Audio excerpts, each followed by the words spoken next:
So I will walk you through a few of these slides, and I don't want it to be too boring. Or I don't want it to be boring at all. So I want you to be thinking about how you can use this information. And at the end, we will go into some breakout rooms and practice some of the things that we're learning about right now. Uh, so the first point I want to make is just that English is very much two-way street. Both speaking and listening are really important.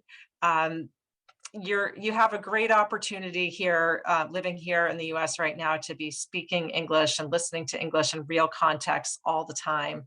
So that is, the best way to learn, not necessarily from uh, studying in a book. That can also be really helpful, and we do use textbooks in our classes, and they have a place. But the real world context that you find yourselves in are basically a real world classroom at your disposal all the time. So take advantage of that.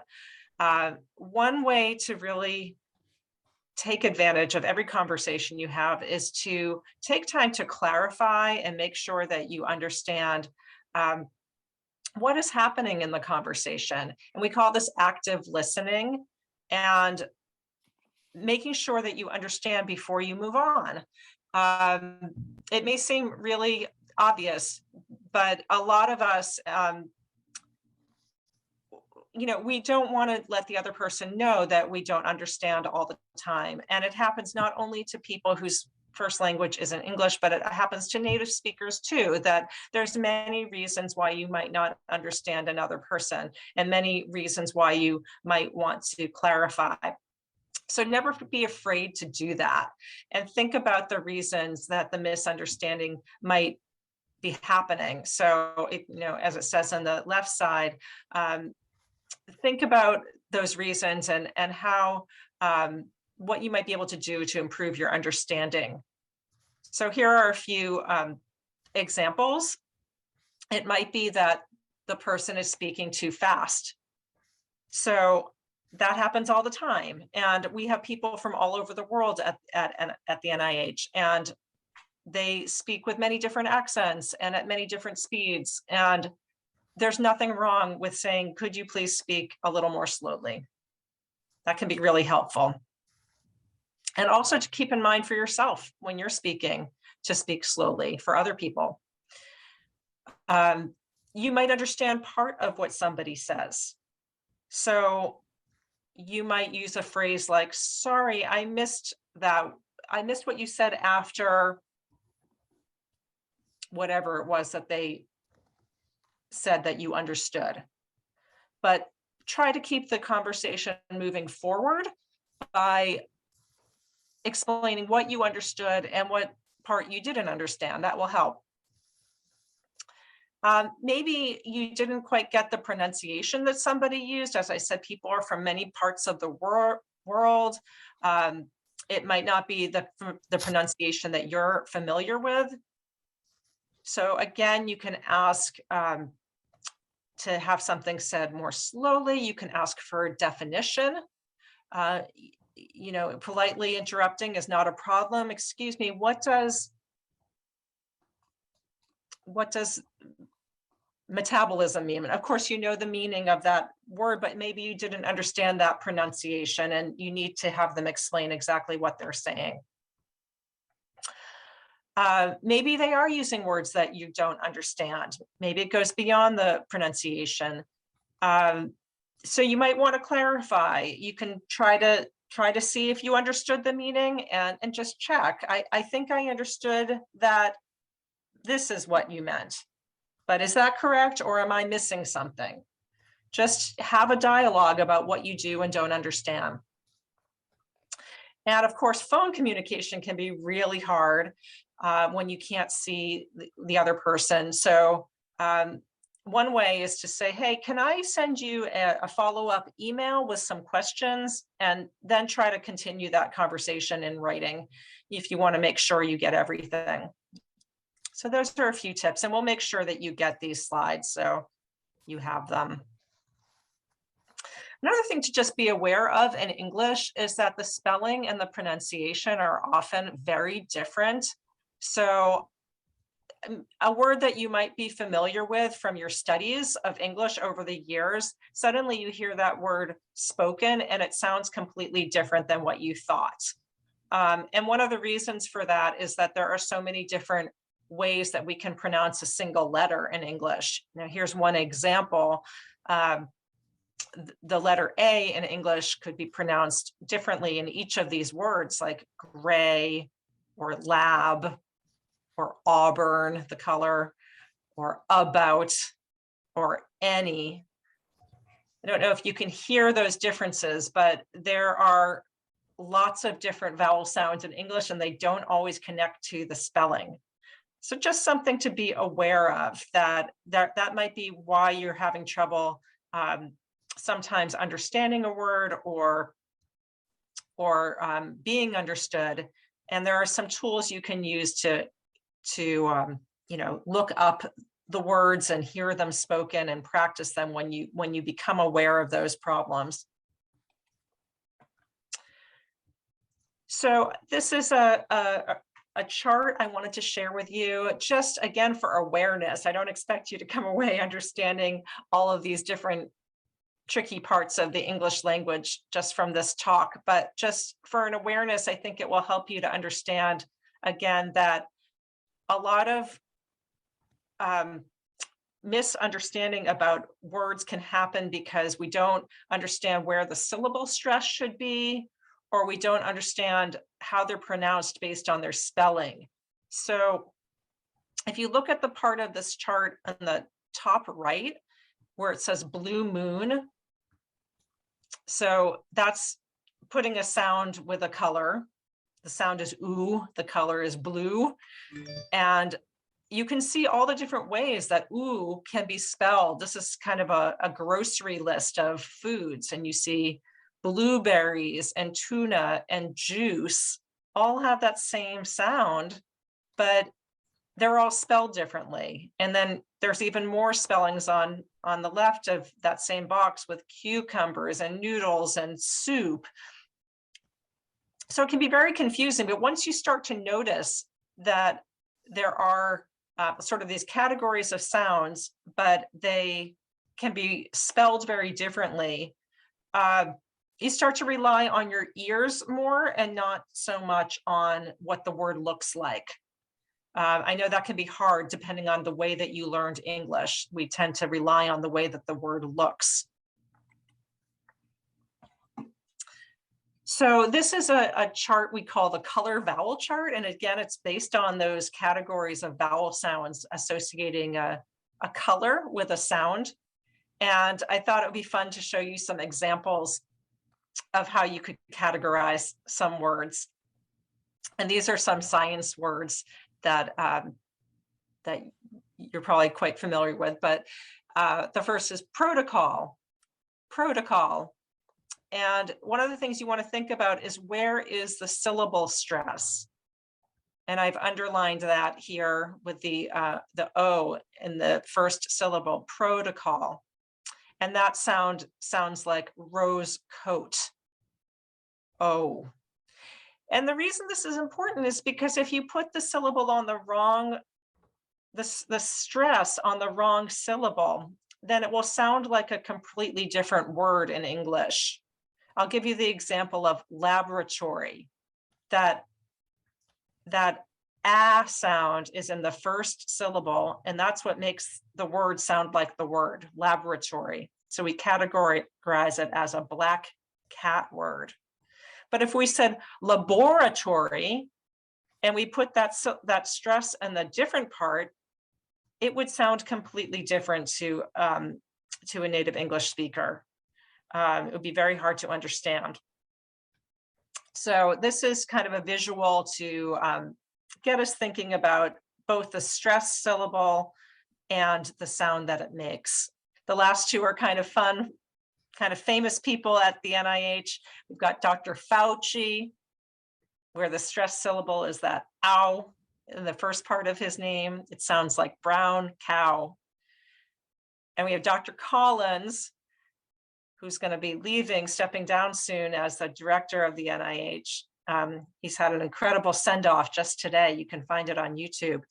So his name is pronounced Collins with that olive sock sound. So whenever you're listening to somebody speak in English, think about the stress, that the emphasis that they're putting on each syllable, because that's really something that's important in making the language understood. Hello, can I interrupt just for a second? Yes, please. So I'm struggling to get the connection between the stress letter and then the sort of the wording that at the end. I'm not sure I got that connection right. Why we have these so let's say protocol. I know the stress is on the O, but what is the link to rose coat? Right. So going back, maybe the best way to show you is from this other slide. They're similar. This one has the colors and the one doesn't. So if you look at the rose coat here, which is on the right side, the third box down, you see rose coat. And rose coat just means O, the O sound in rose sounds like the O sound in coat. So all of the words on this list have a stressed syllable with that O sound. So it's just an awareness building thing. So like the word coconut, the first syllable is stressed, and that's the same sound as rose coat. Does that make sense? Yeah. I think that makes sense. Yeah, it's a way to categorize words so that you can kind of start to see a pattern that there are these different vowel sounds and they're not all spelled the same way. And I can provide these, well, in addition to the slides, I can send to Laura the, these kinds of tools that you can use to categorize words. She can send it out. Another important aspect of stress is the actual word in English that you're stressing. So not all languages are like this, where you would emphasize a particular word depending on its importance in the sentence, but it's a big part of speaking in English. So in this example, we have the sentence, I am listening 3 times, but the difference depends on what question you're answering. So if I'm answering the question, what are you doing? I'd say, I'm listening. If I'm answering the question, who's listening? Then I want to say, I am listening. If I'm answering the question, why aren't you listening? I would say, I am listening, because I would want to emphasize that the person misunderstood. I actually am listening.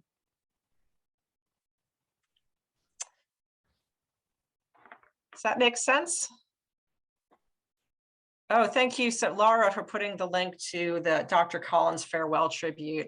It's really worthwhile watching. I found it very inspiring this morning. I got to watch a little bit.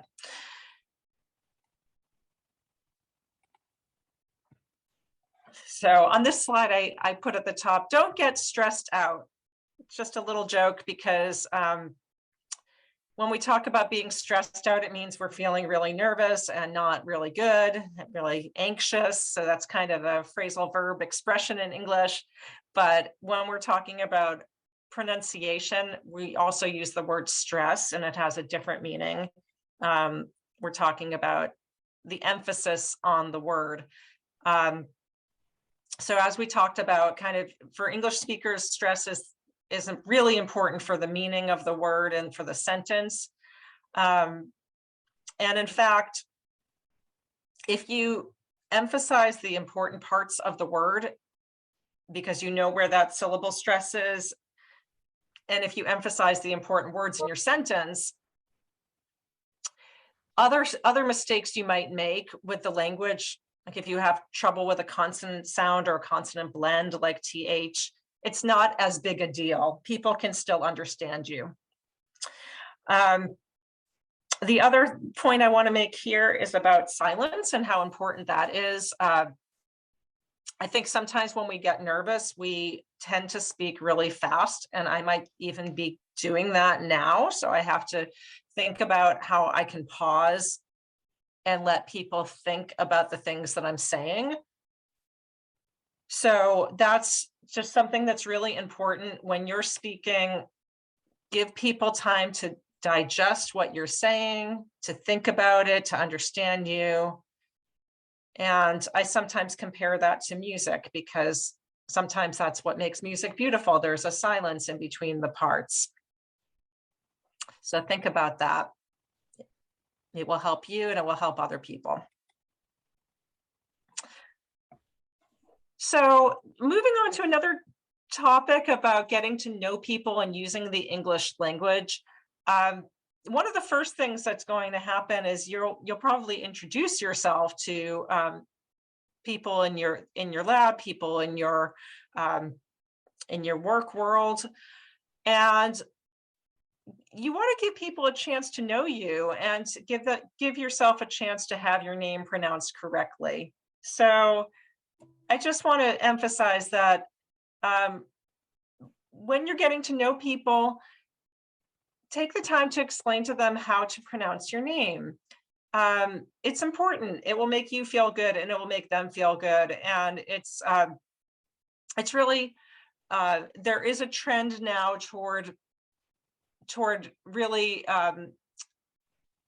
caring about that. I mean, it's something we should always care about, but I think there's more awareness now than there used to be about it. And people are going to be more understanding of pronouncing your name correctly. I know in the past, a lot of people who have spent time in the US have, said, well, you know what, don't worry about it. Just call me Jane, call me Sally.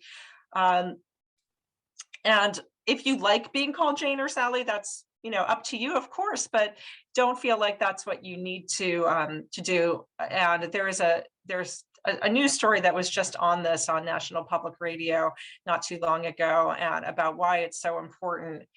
So we'll practice this in a little while. And even native speakers have trouble with people misunderstanding, misspelling their name, getting it wrong. If anybody's been to Starbucks, doesn't matter what your native language is, they will get your name wrong. So you can try using, things like this. This is one example of words that start with a particular letter. So you can say, it's C like Charlie, it's M like Mike. But you could use any common American name if you're speaking to somebody who doesn't understand what letter you're saying, S as in Sam, that type of thing. So some basic tips that I'll just share, that you want to have fun with English and find opportunities to practice. And you'll hear about some resources later. I know there's some great conversation groups on campus. Like anything you try to do, if you enjoy it, you're going to get better at it. So you want to find ways to make it fun. As I was talking about earlier, you want to check for understanding, and it's okay to interrupt to do that. I'm glad that somebody did that earlier while I was speaking. That's a great example of that. When you're speaking, try to limit the amount of ideas that you speak about at one time so that people don't get overwhelmed. So as I'm saying this, I'm wondering if I'm giving you too much information at one time. But this is a little bit different because you can look at the words at the same time that I'm speaking. So maybe you can also digest them. But in a conversation, you have to make sure that people are getting each idea, and you might need to pause in between and check for understanding. Speak slowly. Faster speaking does not mean that you're more fluent. It just means it might be harder for people to grasp what you're saying. So don't be afraid to just slow down. You won't be too slow. It will be helpful. You can let other people provide you with feedback. You can ask, are you with me? Would you like me to explain more? Please tell me if something I've said is not clear. If you're making a presentation, you've worked really hard on it. You don't want to have people walk away and not understand part of it. So ask them to help you. Another tip I'd like to emphasize is that you want to focus on learning how to say the words that you use all the time. And this may seem maybe a little bit obvious, but having worked with many groups of students at the NIH, I noticed that sometimes somebody's specialty might be a particular disease and they work on it, but they're having difficulty saying that word that they need to say all the time, like diabetes or metabolism or something like that. So, think about those words you need to say all the time, and then there are resources to make sure that you can get that pronunciation right. I'll talk about those shortly. Be aware of body language. Notice when people don't understand. So, you can read, if you're on Zoom and you see their face, you can try to read their expression. Try to notice and not just continue if you think somebody is not understanding, because of course the goal of communication is that they will understand. And you don't need to worry about if you have an accent and try to sound like an American. There's actually no such thing as sounding like an American, or no such thing as really sounding like a native English speaker, because they're English speakers from all over the world and all over the US. And there are many accents and they're all wonderful. So that's not something to be concerned about. And just remember to breathe and relax, and again, try to enjoy. A couple of online resources I'll mention, as one is called dictionary.com. And it's a really nice online dictionary, English to English, that can help you, understand the meaning of words in simple language, but also how to pronounce them. Google Translate, I don't think it's bad to use Google Translate. I think it can be really helpful, especially with those words that you use frequently and you want to practice the pronunciation. And there may be great words that are cognates from your language to English, where the word is almost the same, and it's not going to take much to get that pronunciation correct. It's computer might sound very similar in your language as it does in English, but to get that correct pronunciation, you need to practice it, and you can use a resource like Google Translate. I put another resource down for Voice of America Learning English, and these will be provided in the slides. But this is a really great site. They have a lot of nice mini English lessons to practice, and they have a good sense of humor too, so they're fun. So we're going to take some time to talk now, which is the best part. We've done plenty of listening to me. So let's have some time to talk. Laura's helped us out by setting up some breakout rooms. And what I would like you to do is choose a room that you would like to go into to practice talking about a topic. And the topics are sports, movies or Netflix, music, or food. And I think there's going to be 2 rooms per topic, so that the rooms won't be too big. And make sure to introduce yourself, give everyone a chance in your group to introduce themselves, practice saying your name and telling people to, seeing if people can pronounce it correctly. Sorry for the typo there. It should say check for understanding. I didn't need to put the extra space there.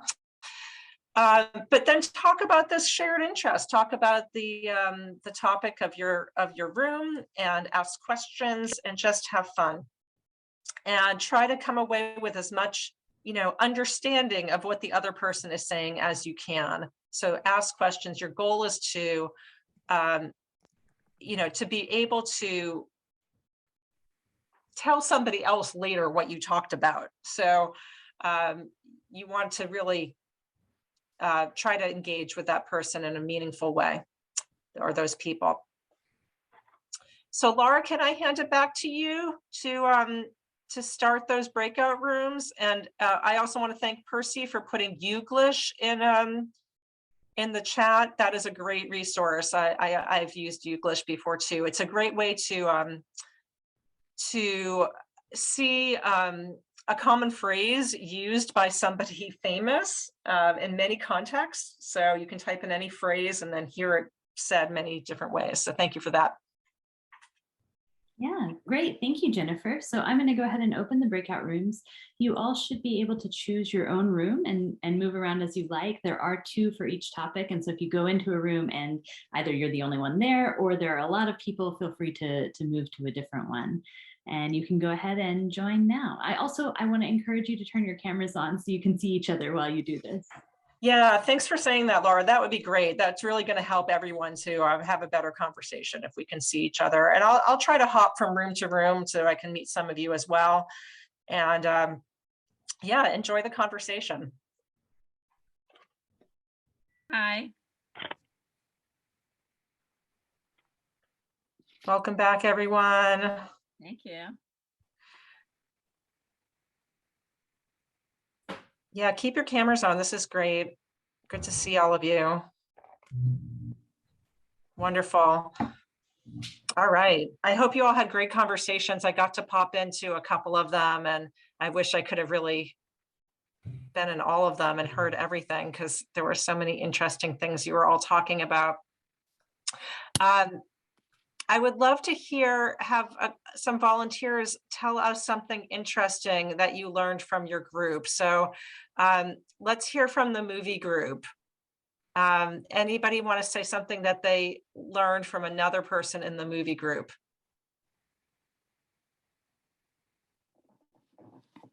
Not Susan. I'm not talking, but I learned a lot. It was really fun. So this is how we know that it was a good conversation. If you can tell us something that happened in it and say, hey, we had a great conversation. This is what I learned. I think Palin was going to say something. Yes. Go ahead, Palin. I've learned that the feedback word, it doesn't have S on the end. So it's like feedback. So thanks for that, Susan. Awesome. That's great. I'm not sure I understood what she said.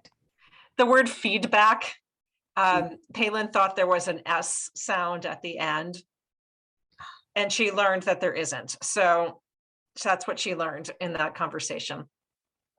Anything about movies, Palin? Did you learn something about movies? We talked a little bit, but not that much about movies or series. But we talked about Friends a little bit. The show, Friends? TV show. Oh, the show, Yes. okay. Yeah, it was a good show, by the way. I can suggest for everyone. A lot of people say they like to watch Friends for learning English. I have heard that from a lot of people. Well, one thing I will just interject is that there's a lot of humor in Friends. And so it's a little more difficult sometimes to understand the humor, but it's helpful.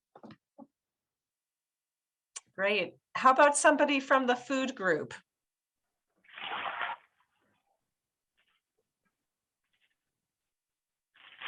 I can't see all of you on my screen. Is there somebody that wants to say something? I think one thing that's quite impressive is the food called jollof rice, which is a spicy food from West America. That, yeah, it's a very interesting way to, for me, I guess, to learn another way to eat rice. Great. And that's from, where did you say that's from? It's a Nigeria and West then Africa. So, Cool.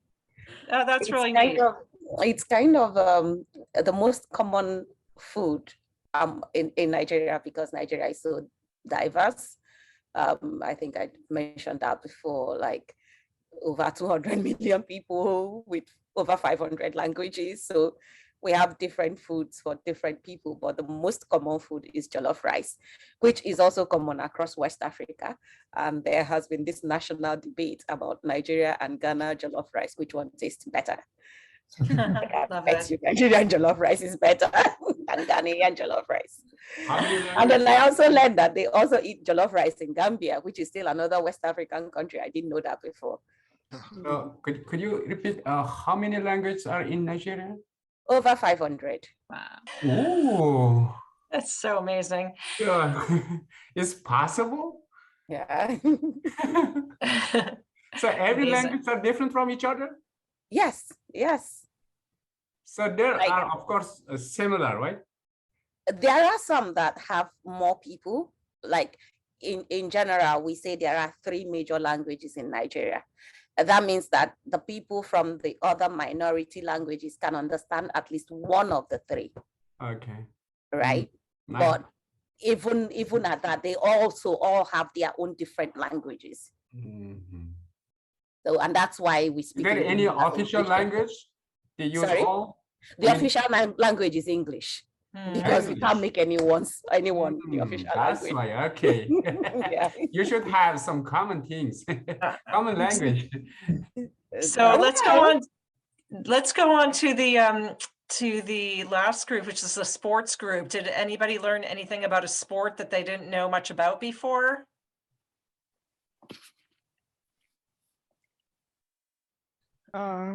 Personally, I learned about baseball and some of the rules of baseball. I like just watching baseball, but I've never known how they score and some of the rules. But in the group, I'm happy that our group had a number of people who like football, and sometimes football is football played by men in other places, but in the US it's called soccer. So many, and sometimes people will say, I'm playing football, but in the real sense, it means soccer. So those are some of the things that we learned. And I was surprised, but across the globe, we still have the division between 2 great players of football, Messi and Ronaldo. People like Messi, others like Ronaldo. So those are some of the things. And I also like somebody who had a very nice sport, which is rolling the boat, which is not common in many places. So people race, we call it boat racing on rivers, oceans, and all that. It's not very common, but where we do have those, it is a very nice game. So she explained to us how it is done and all that. And back home, where athletics is the main game, people run to school for them to gain practice and become athletics. Thank you. This is terrific.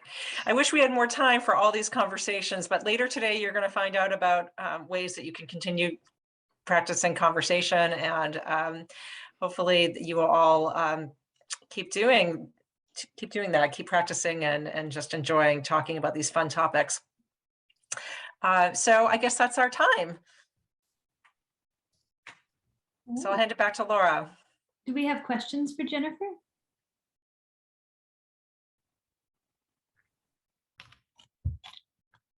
No questions. It was really nice to hear some of the things that you guys got to talk about in your rooms. Thank you for sharing all of that. I just saw that our next speaker, Dr. Elena Hernandez Ramon, came in. So Elena, we are ready when you are, actually. Elena is going to talk to you all about oral communication, both in terms of presenting your science, talking about your science, and also networking. And so kind of some of those different ways that you need to use your oral communication in science and in the US. Thank you so much, everybody. I have to go, but I really appreciate having the chance to meet all of you, and I'll see you during the resource part of the day with Susan. Thank you, Jennifer. And thank you, Susan. Hello, everyone. I am trying to close my Outlook because I am receiving emails, but I am not able to do that. So I'm going to leave it there. Hopefully it's not going to be disrupting us. Can I start then? Yeah, Elena, it's all yours. Go for it. Fantastic. So good afternoon, everyone. My name is Elena Hernandez Ramon. I am now the director of the pre-medical program at OITE. So I work with a lot of postbacks. That's my main job, and I do other things in the office. I hope I have the chance to talk to you about that during my presentation too. So let's start with the slides and then we'll go from there. I wanted to ask, I'm curious to see, where are you guys coming from? It would be great to see where you are coming from.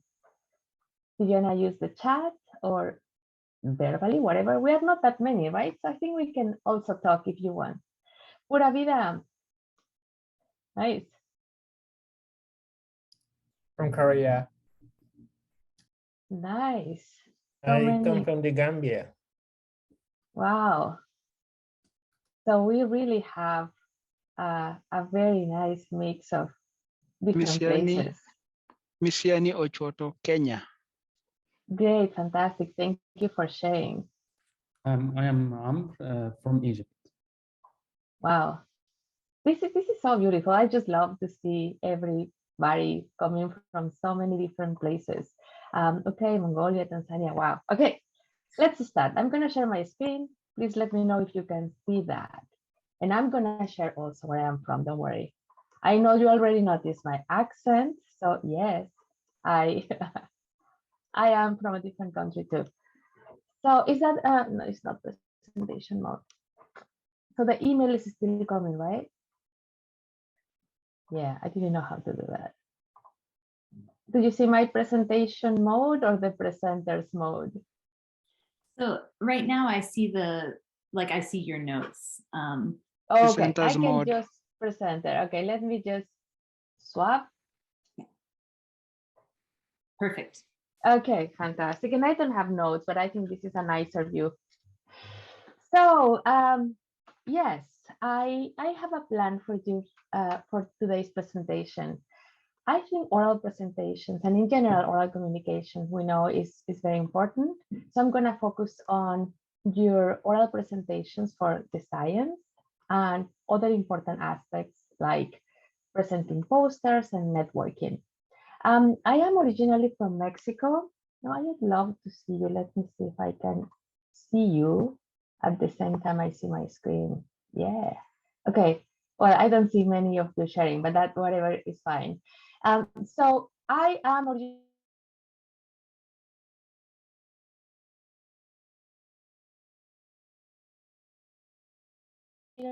from Mexico. I got my to England. That was my first encounter with a different language, but not only a different language, but also different culture and a different weather and a different everything. And just to add something else, I had my baby with me and she was 4 months old. And my husband was also with me. Both of us were getting our PhDs there. And it was challenging. It was hard to face, so many barriers. And through many years of experience, I have learned a few things that I'd like to share with you today. So the purpose of this presentation is to talk about your oral communication, especially in scientific presentations. How to maximize that those presentations and the communication through visual aids, your voice, your body language. And we're going to talk a little bit about posters. I have a very good link I'd like to share with you. And we're going to talk about networking too. And please feel free to ask questions or comments. I don't think we have a huge group. I am a people person and I always love to see you guys in person, and we cannot do that these days, but we can still interact. And I prefer 100 times to hear from you. If you have questions or comments, you can put them in the chat too if you want, but I don't care if I am interrupted. We can just continue the conversation, okay? Okay. So let's talk about the purpose of these oral presentations.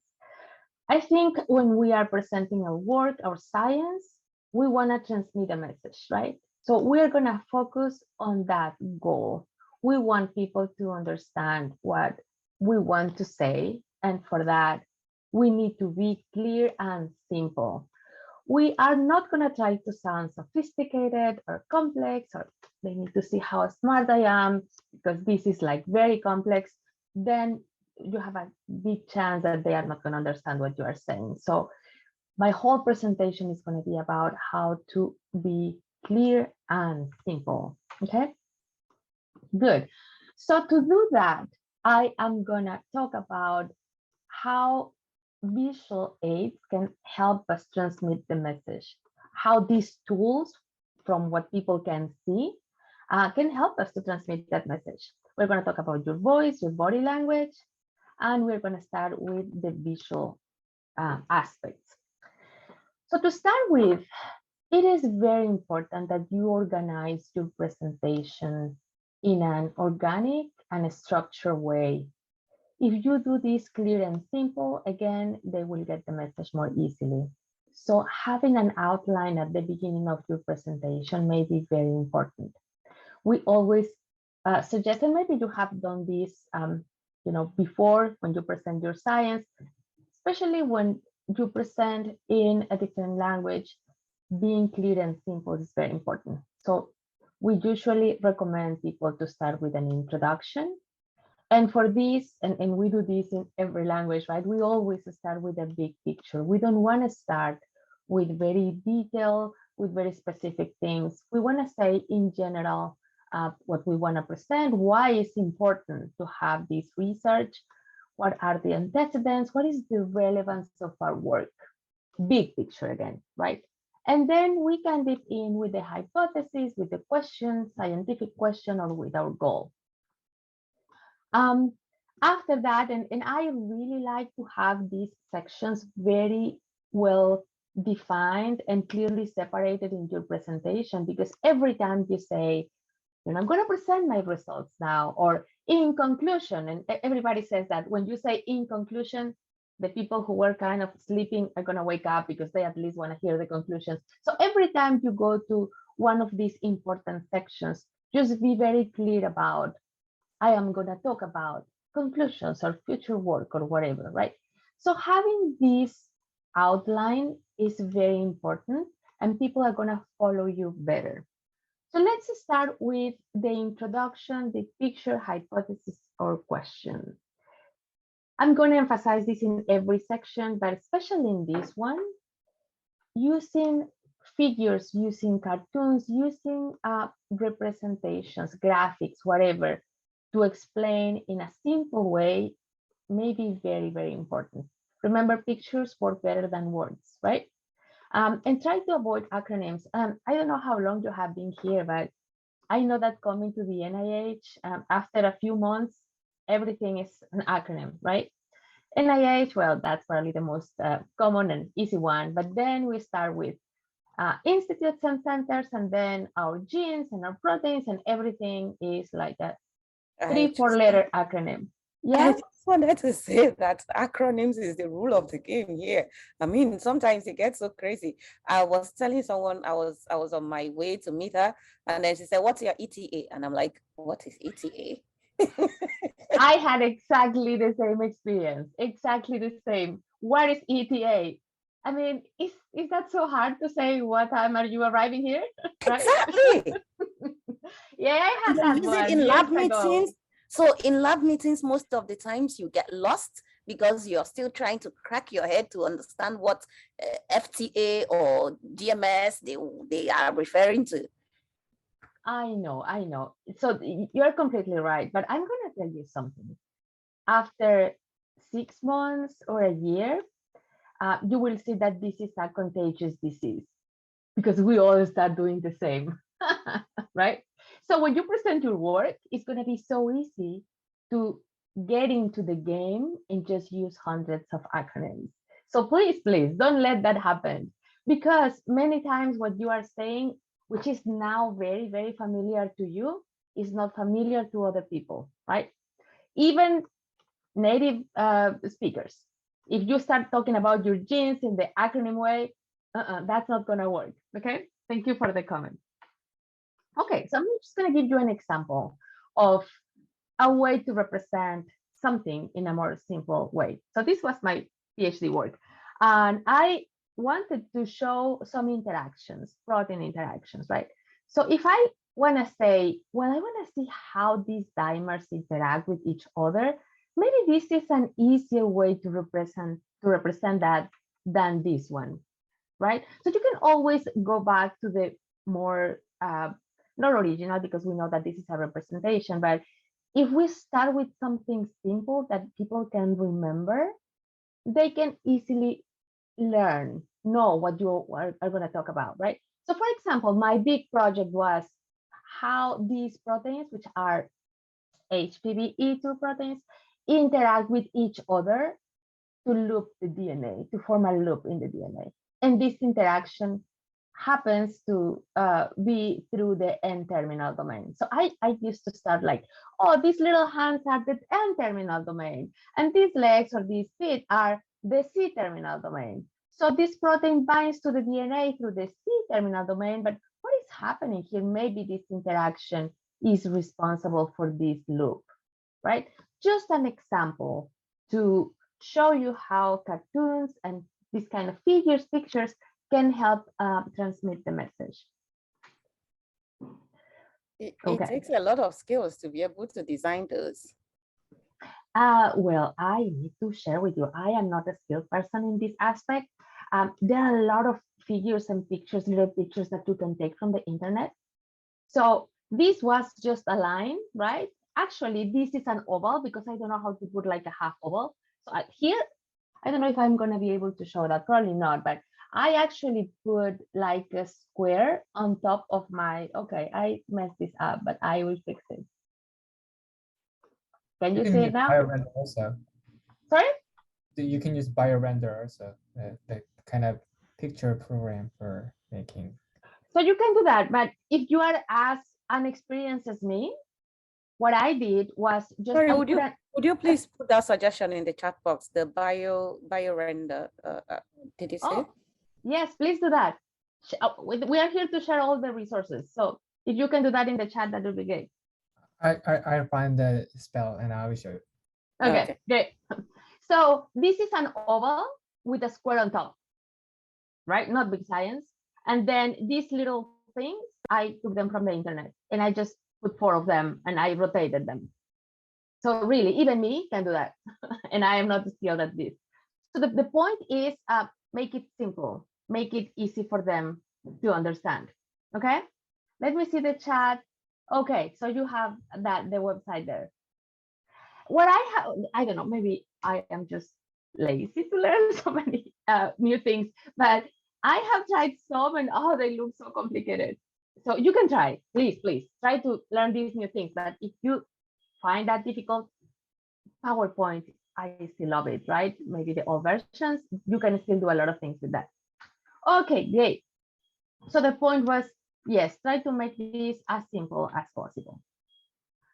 This is another example. If you have a protein that is really complex, maybe you can just take, some of the, do you see something on top of the slide? Because I am seeing the Zoom menu. Do you see that? Okay. What are you asking if we see? I see a square on top of the slide. You don't see that? Okay. So then I'll move it around.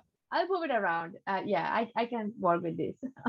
All right. So this is another example, right? This helicase is just sitting there on top of the DNA and E2 is holding it. Well, let's try to find something to show that to your audience. Okay. So it happens that this is not working for me. Let me stop sharing and share again because I messed it up and I don't know how to fix it. Let me see.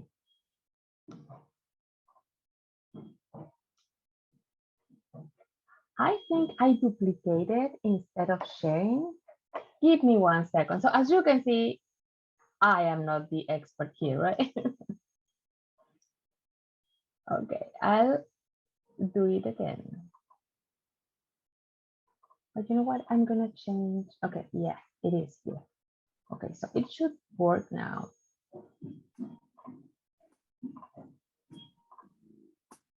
And now I put presenter, sorry, slideshow.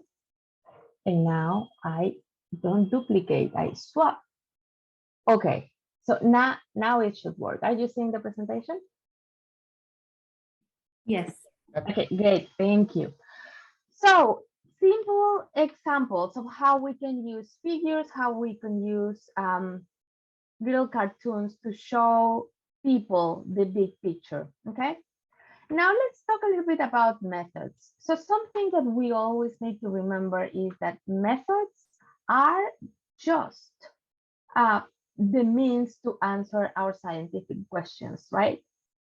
Make sure that you don't present methods are your end goal, because I have seen a lot of presentations saying, you know, I mastered the flow cytometer, or I did this complicated, sophisticated method. And we are not technicians, right? The methods are going to help us answer these scientific questions. So make it, again, as simple as possible. Use cartoon, use flow charts. And in particular, for methods, I strongly recommend you to use flow charts, because that's going to guide your audience to the next steps. And I have some examples to show you. Pictures, again, are important. And again, don't use so many acronyms here. So this is just an example of the two main approaches you are going to take in your methods. You construct your mutants, you clone it, and then you evaluate the functions of the protein. You also evaluate structure of the protein, and then you go step by step. So one thing I use is having this like my master slide, and then I go one by one. Like, yes, I constructed first, and then I go to the same slide, but then I highlight the next step, so they can follow all the steps you are taking, right? That happens to be very helpful for people to follow your steps. The other thing you can do, and I need to accept that in the next slide, I received some help, is to have some animations.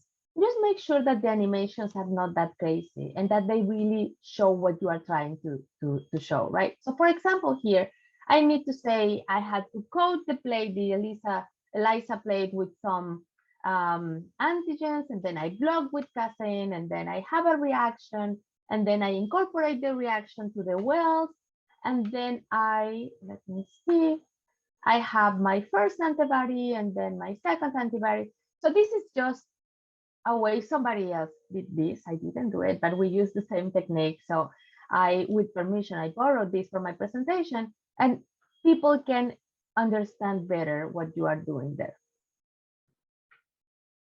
Okay, very important. When you are presenting results, please make sure that you say, now I'm gonna present my results, so they pay attention. Other important things that you need to remember is that the main results should be at the top of your slide. I think we, in general, are so involved in the research that we feel like that result is going to be obvious just to see that gel or that mobility shift, say, or whatever, right? So make sure that you actually write down, put there at the top of the slide, what is the result, so they can see. Okay, especially, I'm telling you that from someone who learned English as an adult. So I have a very strong accent, but not only that, many times I need to think, okay, what word I need to use to this. And after being 10 years here in the States, and I lived in England for over 4 years, sometimes I still need to think about the right word or the right conjugation for this, right? So I want to make sure that the message I give, the main message, is written in the slide. I don't want to leave these to, okay, maybe I'm going to be super clear so they understand. That's fine. We need to do our best, but also put it on the slide so they can read the result very clearly in a concise way. Okay. There are going to be some places when you may want to highlight something, to use some arrows, to use some boxes so that you understand what you are talking about. And make sure this is, again, clear and not crowded. Sometimes we think that our presentations are like the paper and we want to put everything in one slide. We don't have to do that. We don't pay per slides like we did many, many years ago, right? So we can use an extra slide, just make sure the message is clear and they have a very clear visual way to identify what you are trying to show. Keep it simple. Again, sometimes we are so familiar again with the acronyms that we think that, you know, RPL12, that everybody in the lab and everybody in the branch knows what it is. People outside may not know.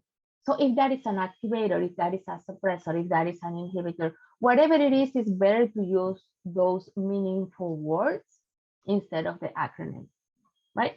So I'm gonna put an example here again. For example, here we are saying all, sorry about the typo, all mutant proteins keep the ability to bind to the DNA. So I am working with proteins, I am making some mutants, and I am testing function and structure. So the first experiment I had to do is this protein or these proteins are able to bind to the DNA, and then I can learn other functions or other structures. So that was one of the initial experiments, and I need to explain what I did. So I put a cartoon here. We call EMSA or EMSA, or electrophoretic mobility shift assay. And I need to explain what happened when I have a label. When I put the protein binding, I'm going to see a shift. And when I put some cold inhibitors, the shift is going to disappear, right? And then with red circles, when these mutant proteins were able to shift in this gel, right? So this is also an example. We explain, we just use one experiment per slide. We have the result at the top, and we have some big circles saying this is the shift we are talking about. Okay, again, we need to say this is the part when people wake up. My conclusions are, and I try to have one slide saying conclusions. This depends on everyone. Some people put that at the top of the slide. You can have different styles, but please make sure that you mention to conclude, right? So they know. And then make sure that you don't have 100 lines there, right? You have 4 main conclusions, good font at the beginning and good font at the title, in the title. Make sure you also include future work. People want to know where this work is going. Some people like to say future take-home messages. That's fine if you want to do that instead of conclusions or additional. But in the future work, again, try to be simple, 3-4 points, big font. So take-home messages as an option, but acknowledgements, I think, is a very important section, especially because it may be different in different countries. I remember that not everybody in my country of origin was using this at the end. And I really liked when people, especially PIs, but everybody was using acknowledgements at the end, and they were actually very clear about, you know, this contribution was previously done by this person. Some people even put the picture of the person, if it was a postdoc, if it was a collaborator, a staff scientist, or at least mentioning that. So acknowledgements, I think, are very, very important to include at the end of your presentation. If you're using a slide, so this is in general for like PowerPoint presentations or poster presentations. For slides, just make sure you have good font size and style.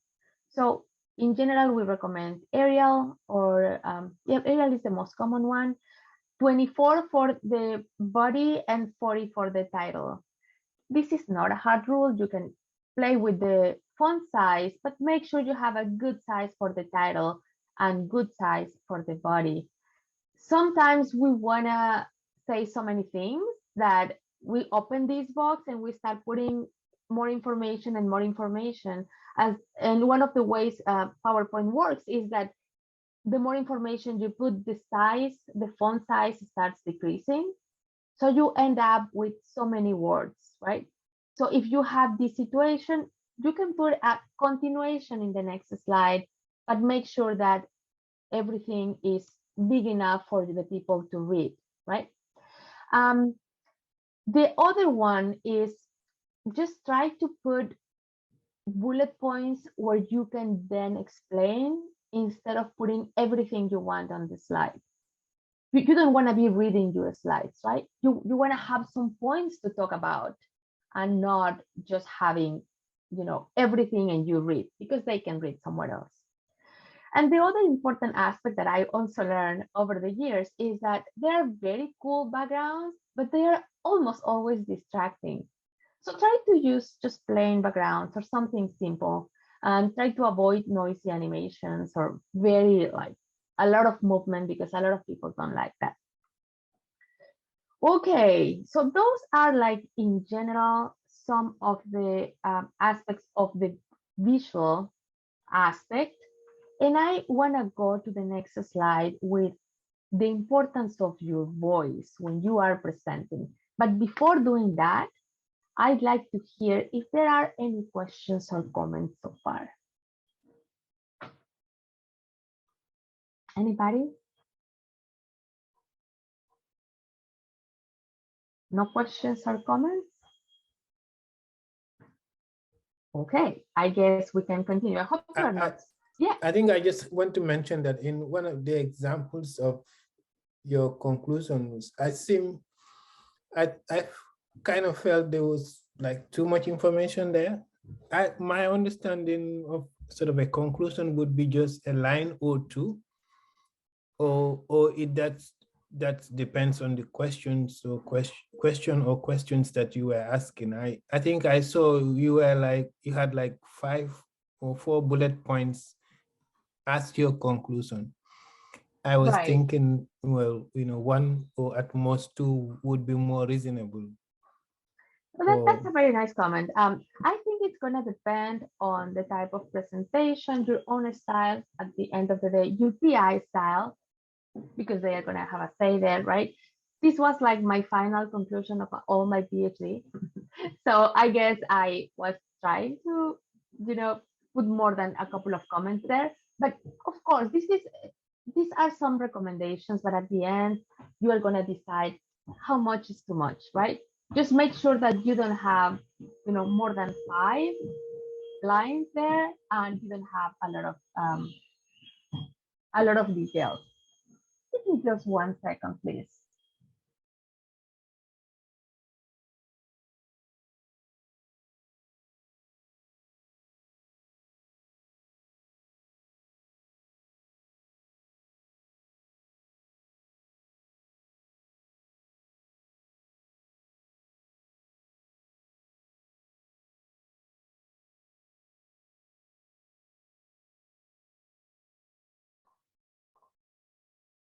Sorry about that. I have some noise here. Okay, any other comment?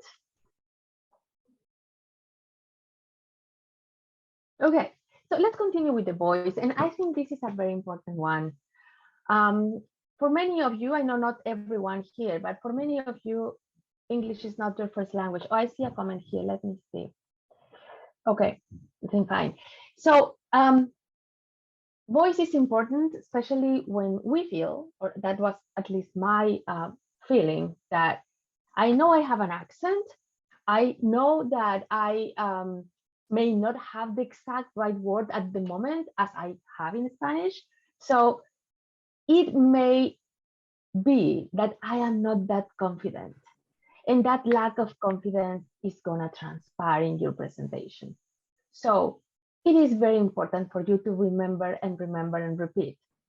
This is your science, what we want to hear about, right? It doesn't matter if you have an accent. It doesn't matter if you don't have the right word in the precise moment. If that comes a second later, that doesn't matter, right? We want to hear, we want to learn from your science. So that's something you need to repeat several times to make sure you have this confidence to speak like that, to be very proud of your results, right? So let's see what are the important aspects of your voice here. We need good volume, right? Many times we're, okay, I am not sure if that is the right conjugation. Let me do that quietly, right? That doesn't work. You use the right volume, whatever you are saying. You need to speak slowly, because sometimes we are used to speak very quick in our own language and we feel like we need to finish very soon. This is not a race. Speaking slowly is something very important to assure that you are giving the right message. Okay. There is a rule somewhere that says that you need to open your mouth the size of your hand, your fist, like this every time you speak. I don't do it that way. I think that's an exaggeration.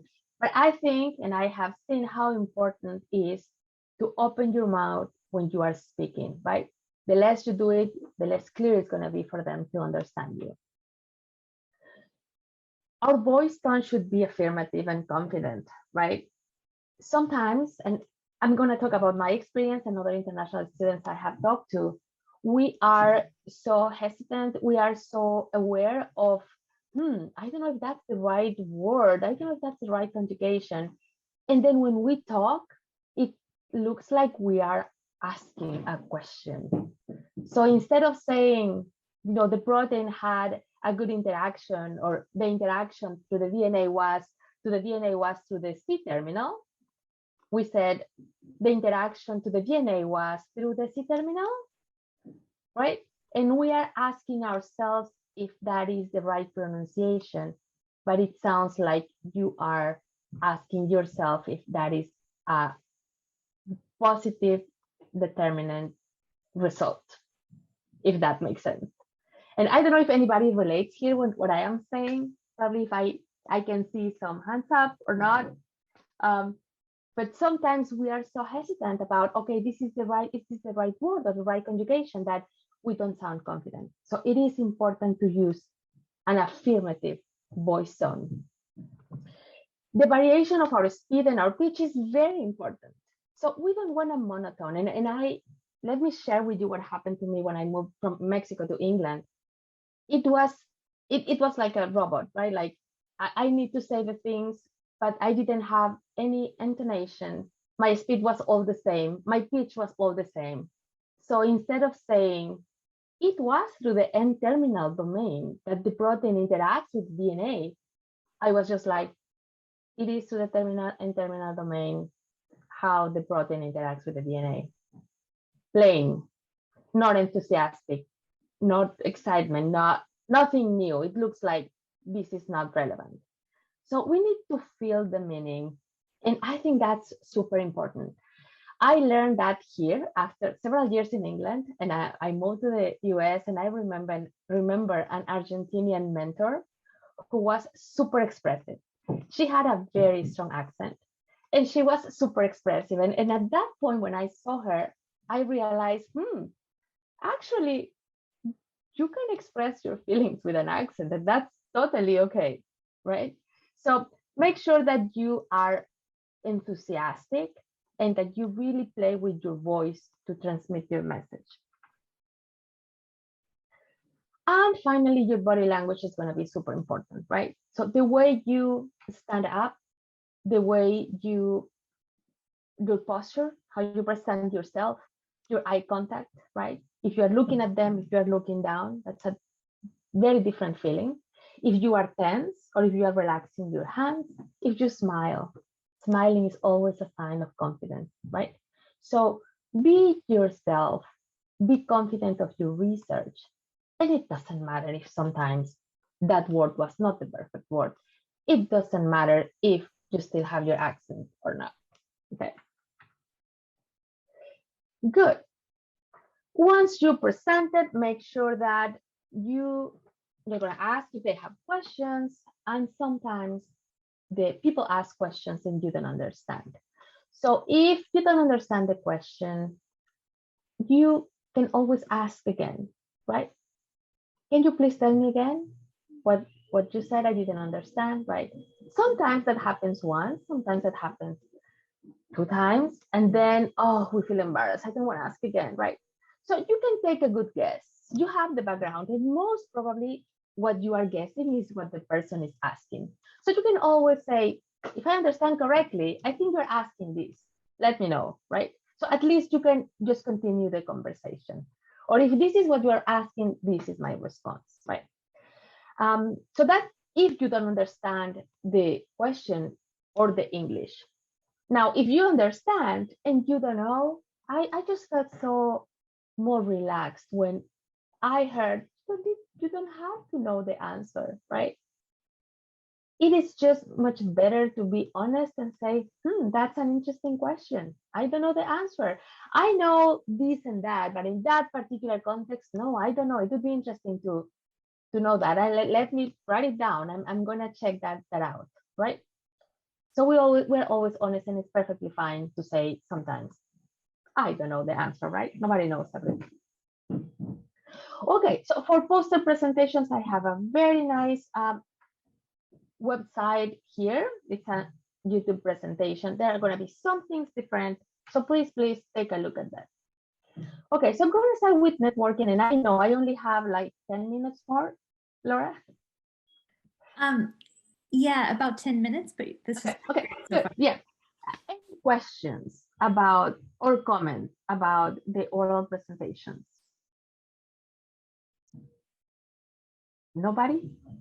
Yeah, I just want to make a comment. I think recently I sort of took part in a 3 minutes elevator talk and with some of my colleagues, and I found them to be speaking a bit too fast.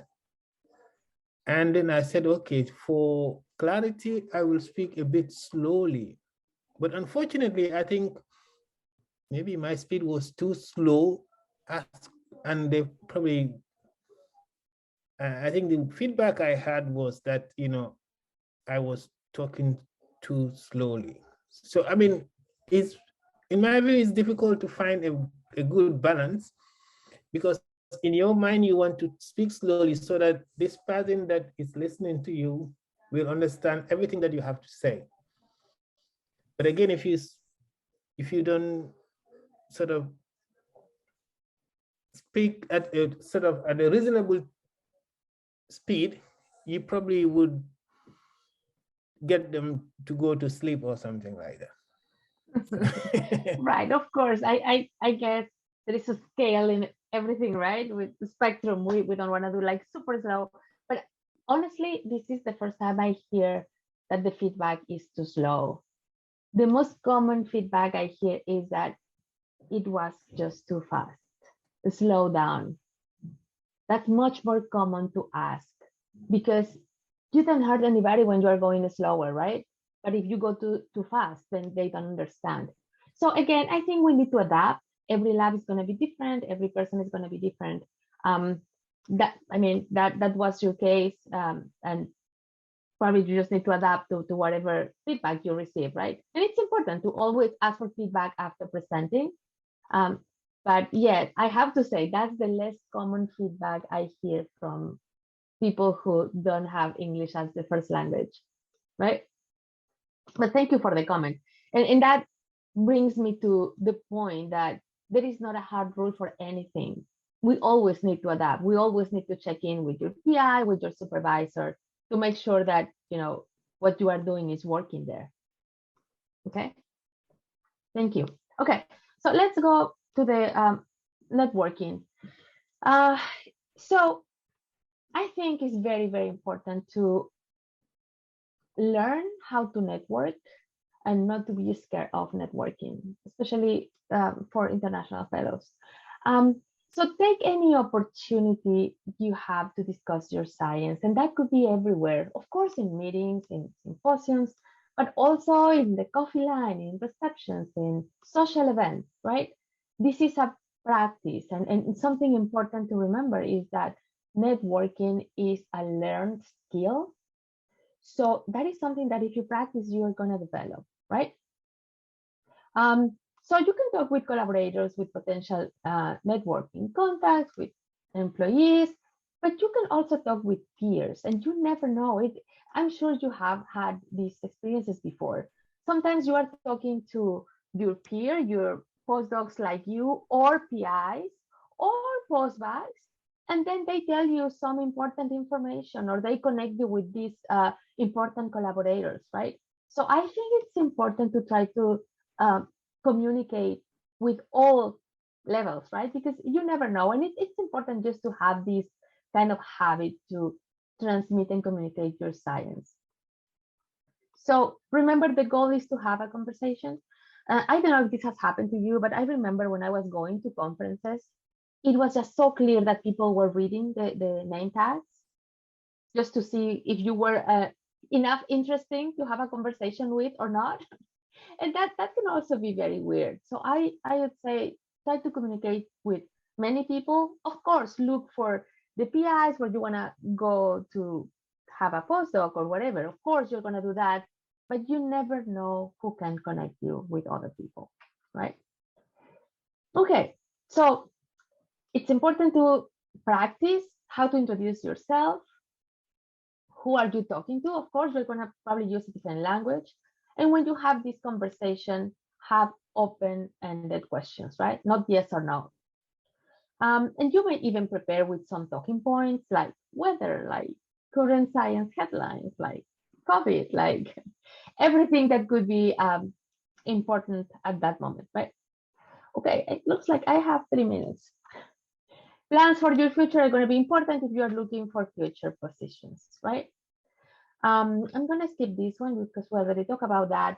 You need to tell them who you are, clearly pronounce your name, where you work, and if you're at NIH and you haven't been in touch with so many acronyms, remember this is contagious. Try to avoid acronyms and start general. And then if the person has the same background or similar background, you can go more specific, and then you can follow up or continue with more questions. So I just have an example here that I really like. Your name, who are you? What is the connection, right? If you are trying to get a collaboration or next lab postdoc, you need to connect. I have followed your work. I read your paper, right? And for whatever reasons, you explain something general about that and say that you want to join the lab.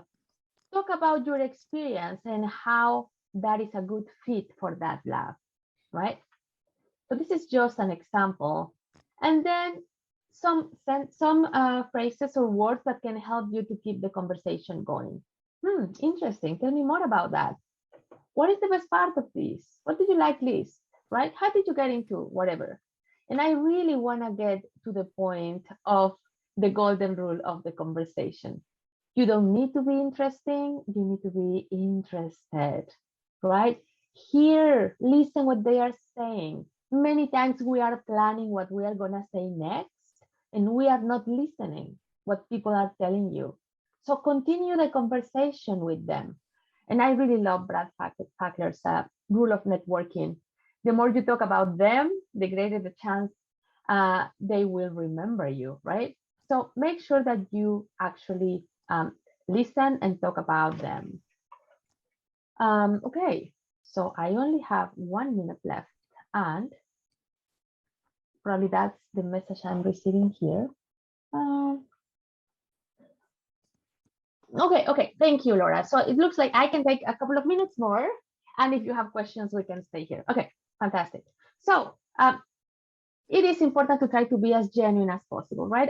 I just don't like the artificial conversation. I try to really pay attention what they are saying. I am interested in their work, and I want to be interested. I want them to be interested in my work too. Okay.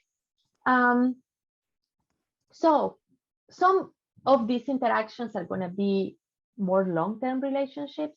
Make sure you organize your contact. You email the people and say, it was nice to talk with you about XYZ. And then later on, send some papers, see what they have published, etc. I will sometimes even say, hello, I continue at the NIH, blah, blah, blah, right? Just keep the conversation. I think this is important, especially if you are not always the life of the party. If this is not about being the life of the party, right? I would say if you have 1 or 2 connections in that conference, if you have a meaningful conversation with a colleague, with a potential supervisor, with a potential collaborator or a friend, I think that would be great. And remember, this is a learned skill. Again, if we practice, we can do this. So I just had some final thoughts about this, and I heard this and I really like. We may speak with an accent, but we don't think with an accent. So wanted to share with you a couple of things. When I started my PhD, I was mute. I didn't want to speak. I was so aware of my flaws that I was like very shy. And then I started working on my communication skills. I like presenting. I like talking to people. And in my third year, I presented my work, and I was very surprised that I won first prize. So I was just like, what? Is this real? Is this true? And I was only two of the international students. So I was very happy to have that, because I put a lot of effort, and I think they just understood what I was saying. So if I did it, you can do it.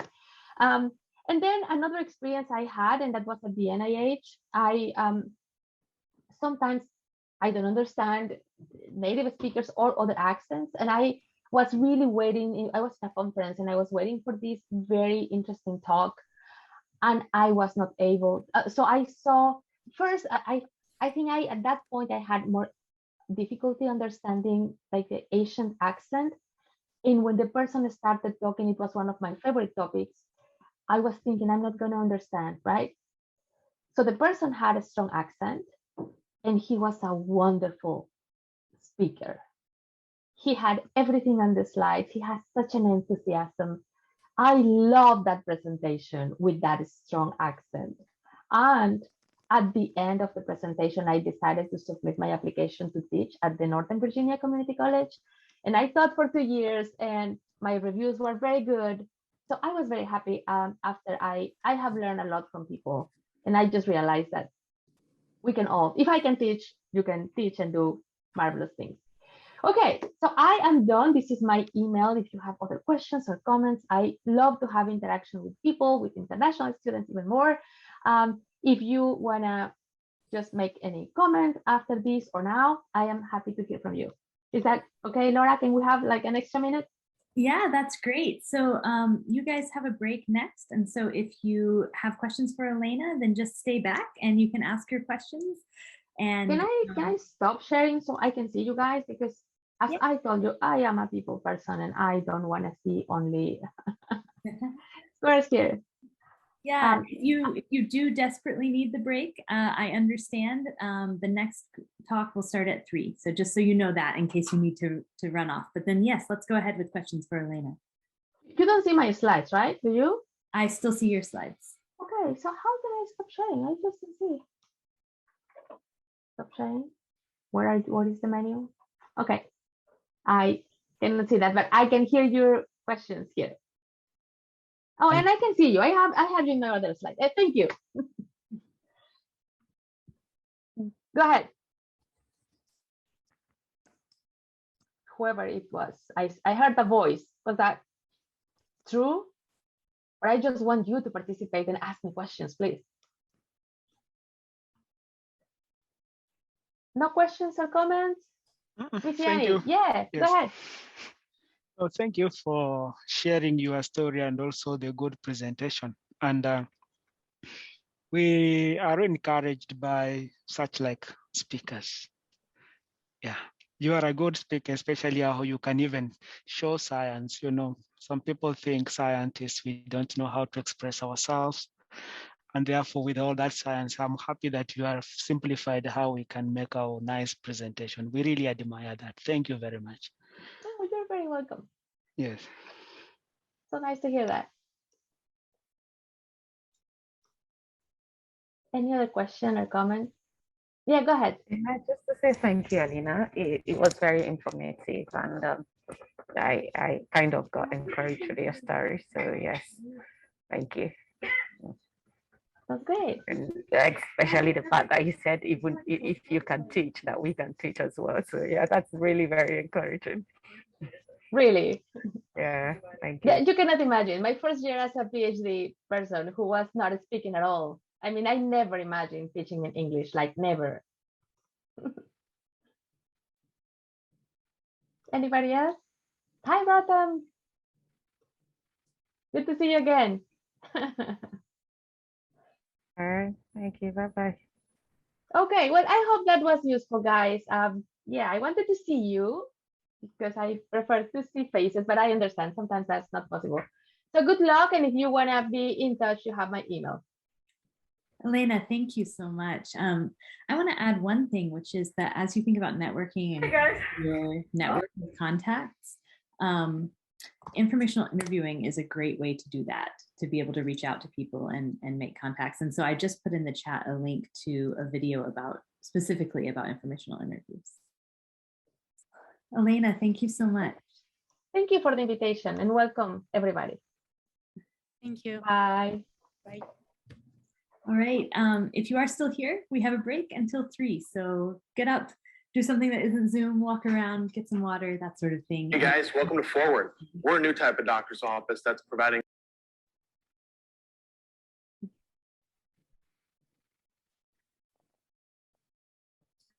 Okay, thank you. Hi, I will go first. Today we're gonna split the talk into 2 sections.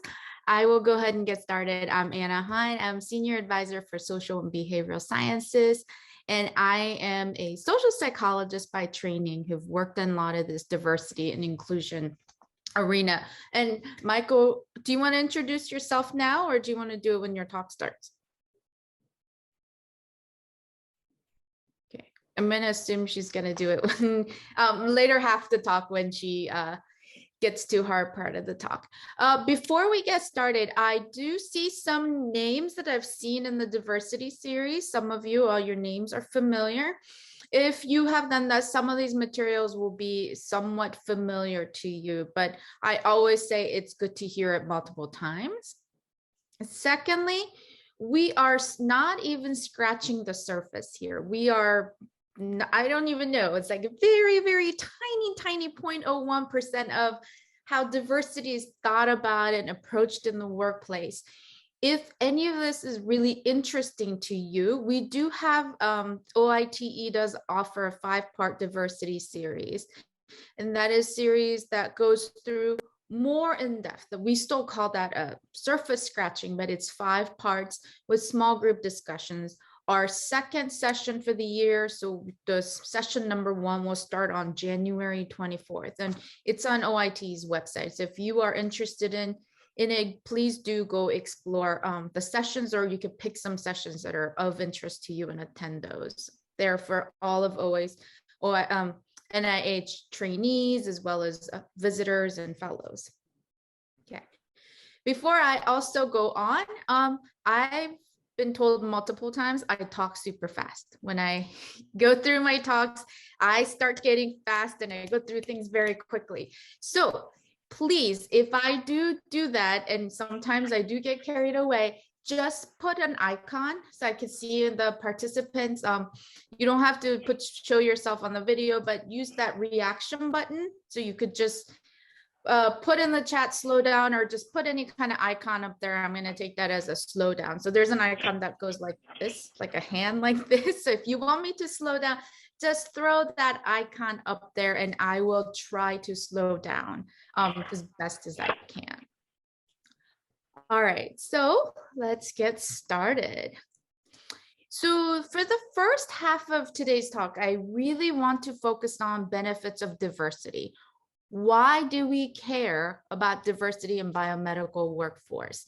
And diversity is defined very broadly, and I'm going to talk about how we define diversity. Some of us may have come from cultures that are very heterogeneous, but within that heterogeneous culture, you may have seen lots of diversity. So, right, gender, career choices, age, how people think. So the diversity is really more than the surface level, but sometimes we do cheat a little bit using the surface level diversity. But as a lot of you who are here, or some of you might already come from countries that are very diverse, right? They're very heterogeneous kind of areas where everyone is very, at the surface level, very diverse. So why do we care about having diverse group of people in the biomedical workforce? So I want to start with this activity. So this usually works a lot better in person when you can see the size of the jar, size of the jelly beans. But I've done this multiple times now, and it's worked out relatively well. So I want all of you to kind of take a guess. Please use the chat. I want to see your guesses. Help me guess how many jelly beans are in this jar. Okay. So if everyone can take a guess, how many jelly beans are in this jar in total? Put the number in the chat. Take a guess.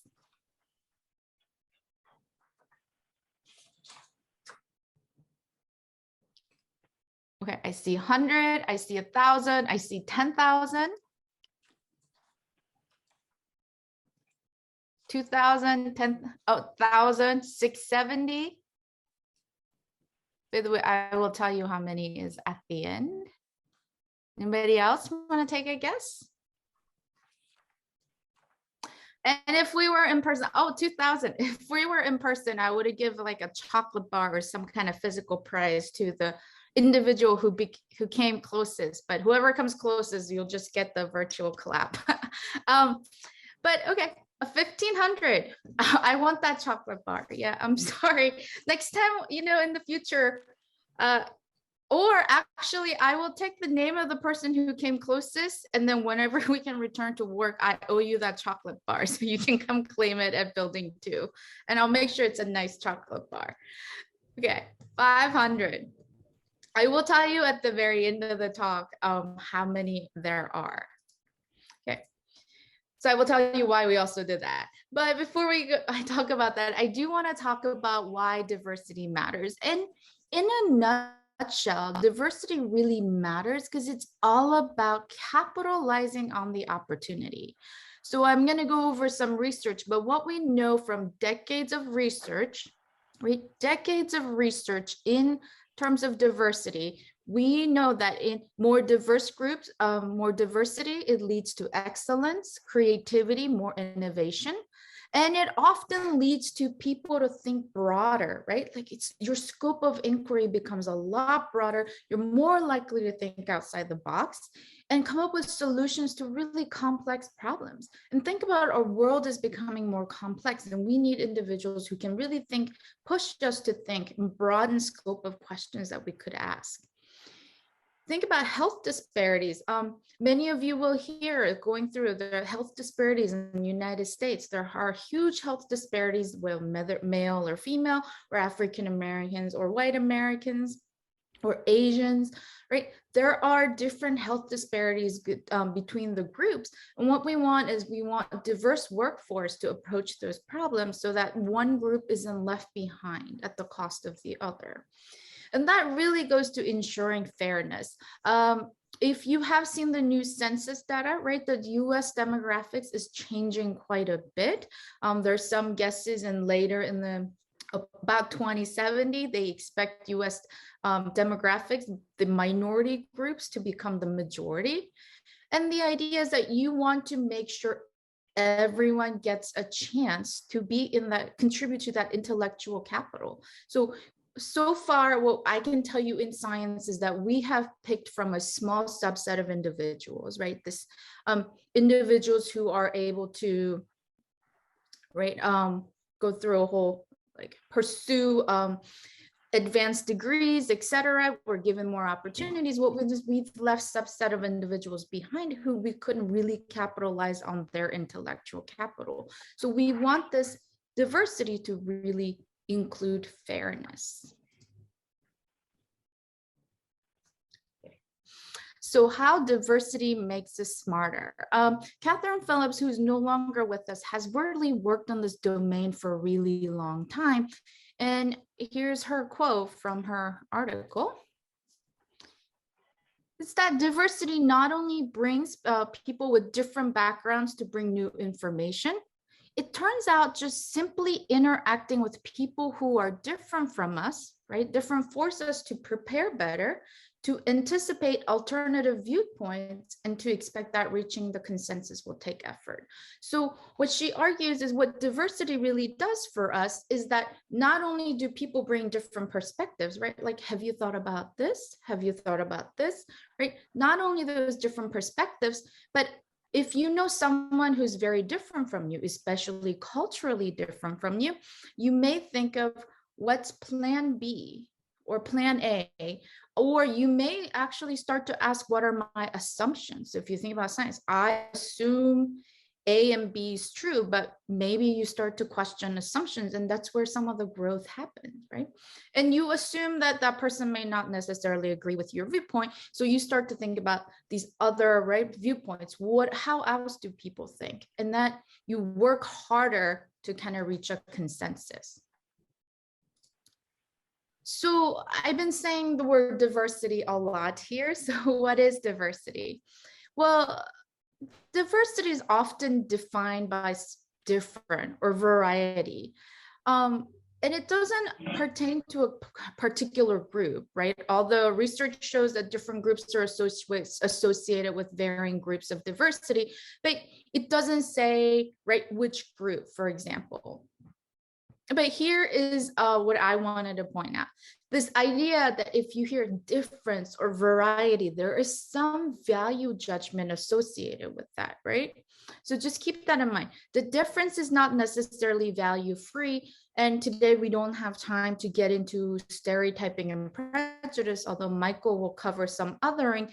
This idea of different or variety, although it may seem neutral, is not completely value free, and that brings in some other baggage, right? But there are also two types of diversity that we are going to talk about. One type of diversity is called diversity of identity. It's identity diversity, and I'll give you an example in the next slide. And the second is diversity of thought. It's cognitive diversity. So how are you thinking? What are your thought processes?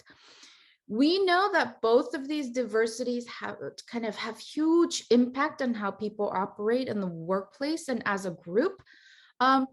But researchers have been, and they're still trying to figure out how all of these processes work. How does identity diversity really tie into cognitive diversity, and how do they interact? One thing is, we know that diversity works really well, but it doesn't always work consistently. And we will talk about that in a second as well. So what did I mean by identity diversity? Identity diversity tends to be your race, your sex or gender, age. So age ranges, right? Like not your specific age, like 38. It's right, kind of going for young toddler to right middle schooler, high schooler, the age range. Religion. So some of us may have our identity tied to religion.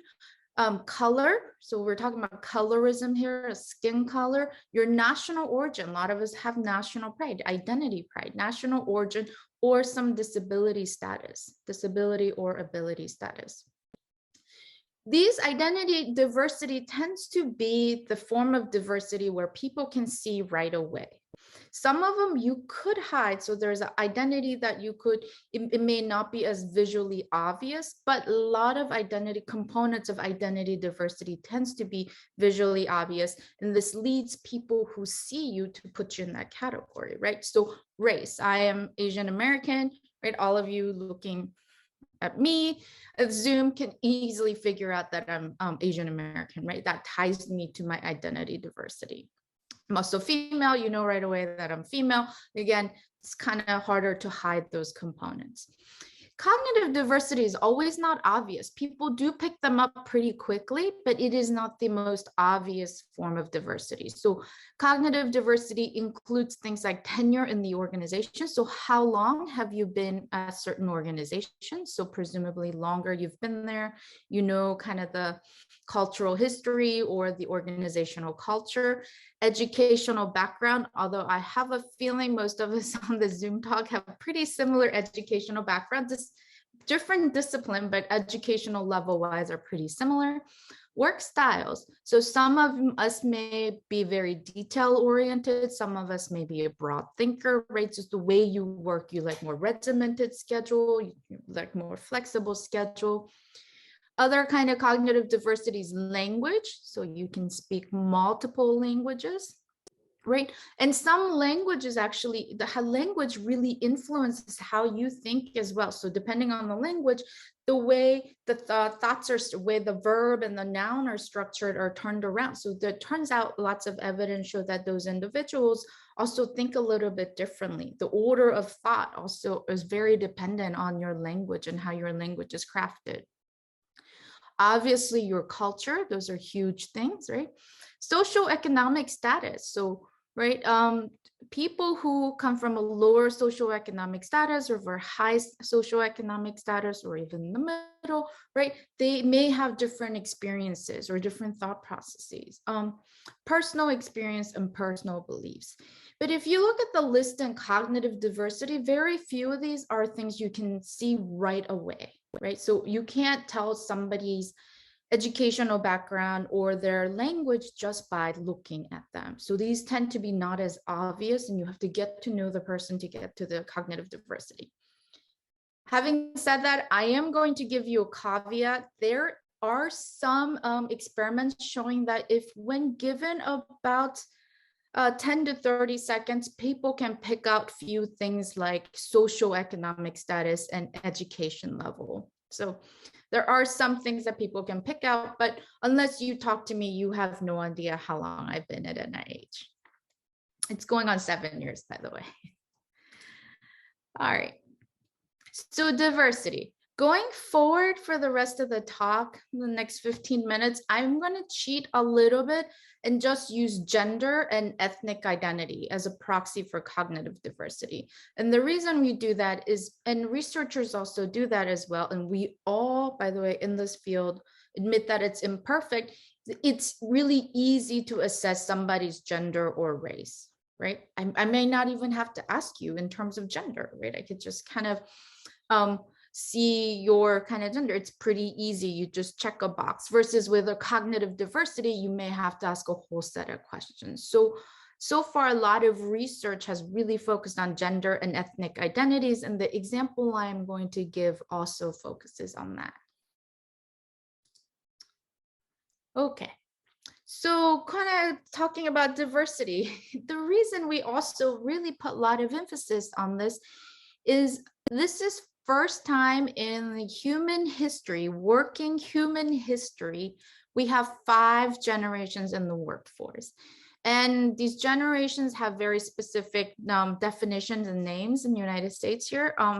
Where you come from, they might label them slightly differently, or the time period might be changed, but this is pretty accepted term for a different generation and the age range. So we may have some individuals, also a lot of them are retiring, but we may have some still individuals in our lab or a workplace who are pre-World War II generation, so born pre-1945. So we may still have some PIs in our lab who are in World War II generation.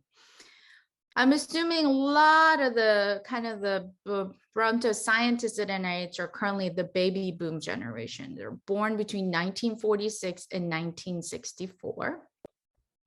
Then there's Generation X, born 1965 between 1980. By the way, these years aren't a hard cutoff. These are just kind of estimates around this time. A millennial generation born 1980 to 2000, Generation Z born after 2000. So we now have, those 22-year-olds who are graduating from college and joining the workforce. Again, for first time in the human history that these 5 kind of generations are in the same workforce together. And if you think about individuals who are born here, pre-World War II, or even baby boom generation versus Gen Z, you could see their differences in how they grew up, right? So Gen Z, they're born, they are born after smartphones and computers and iPads, right? There's kind of all this tech is natural for them. If you think about World War II or baby boom generation, cell phones weren't a big thing till about late 1990s. About, they say 1997, 1998 is when it started to become popular.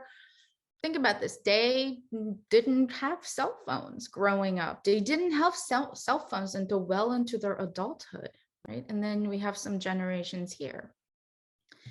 And this is the example I like to give, right?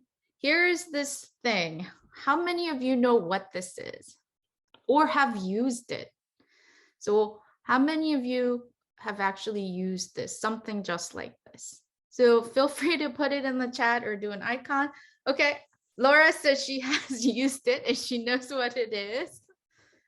Okay, Helen says, okay, I have used this, and I'm sorry if I'm not saying your name correctly, and please feel free to correct me. Abduli, telephone. Oh, okay. And I don't know if this is a username, but Chakwadiku, right? Also raised, that's the username, right? Raised your hand. Thank you. Yeah, this is a rotary telephone. This is a telephone that's probably stopped being used in the Early 1990s, right? It didn't even have a button. It required no electricity, just only a land telephone line. Oh, okay. Jungwook said he used it in preschool. Yeah, right. I bet you asked individuals who were born pre-1945, were baby boom generation, they may have used this well into their adulthood, right? And the reason I tell this story is why diversity is important in terms of this is that most of us might not know, we may know what this is, may not know how to use it.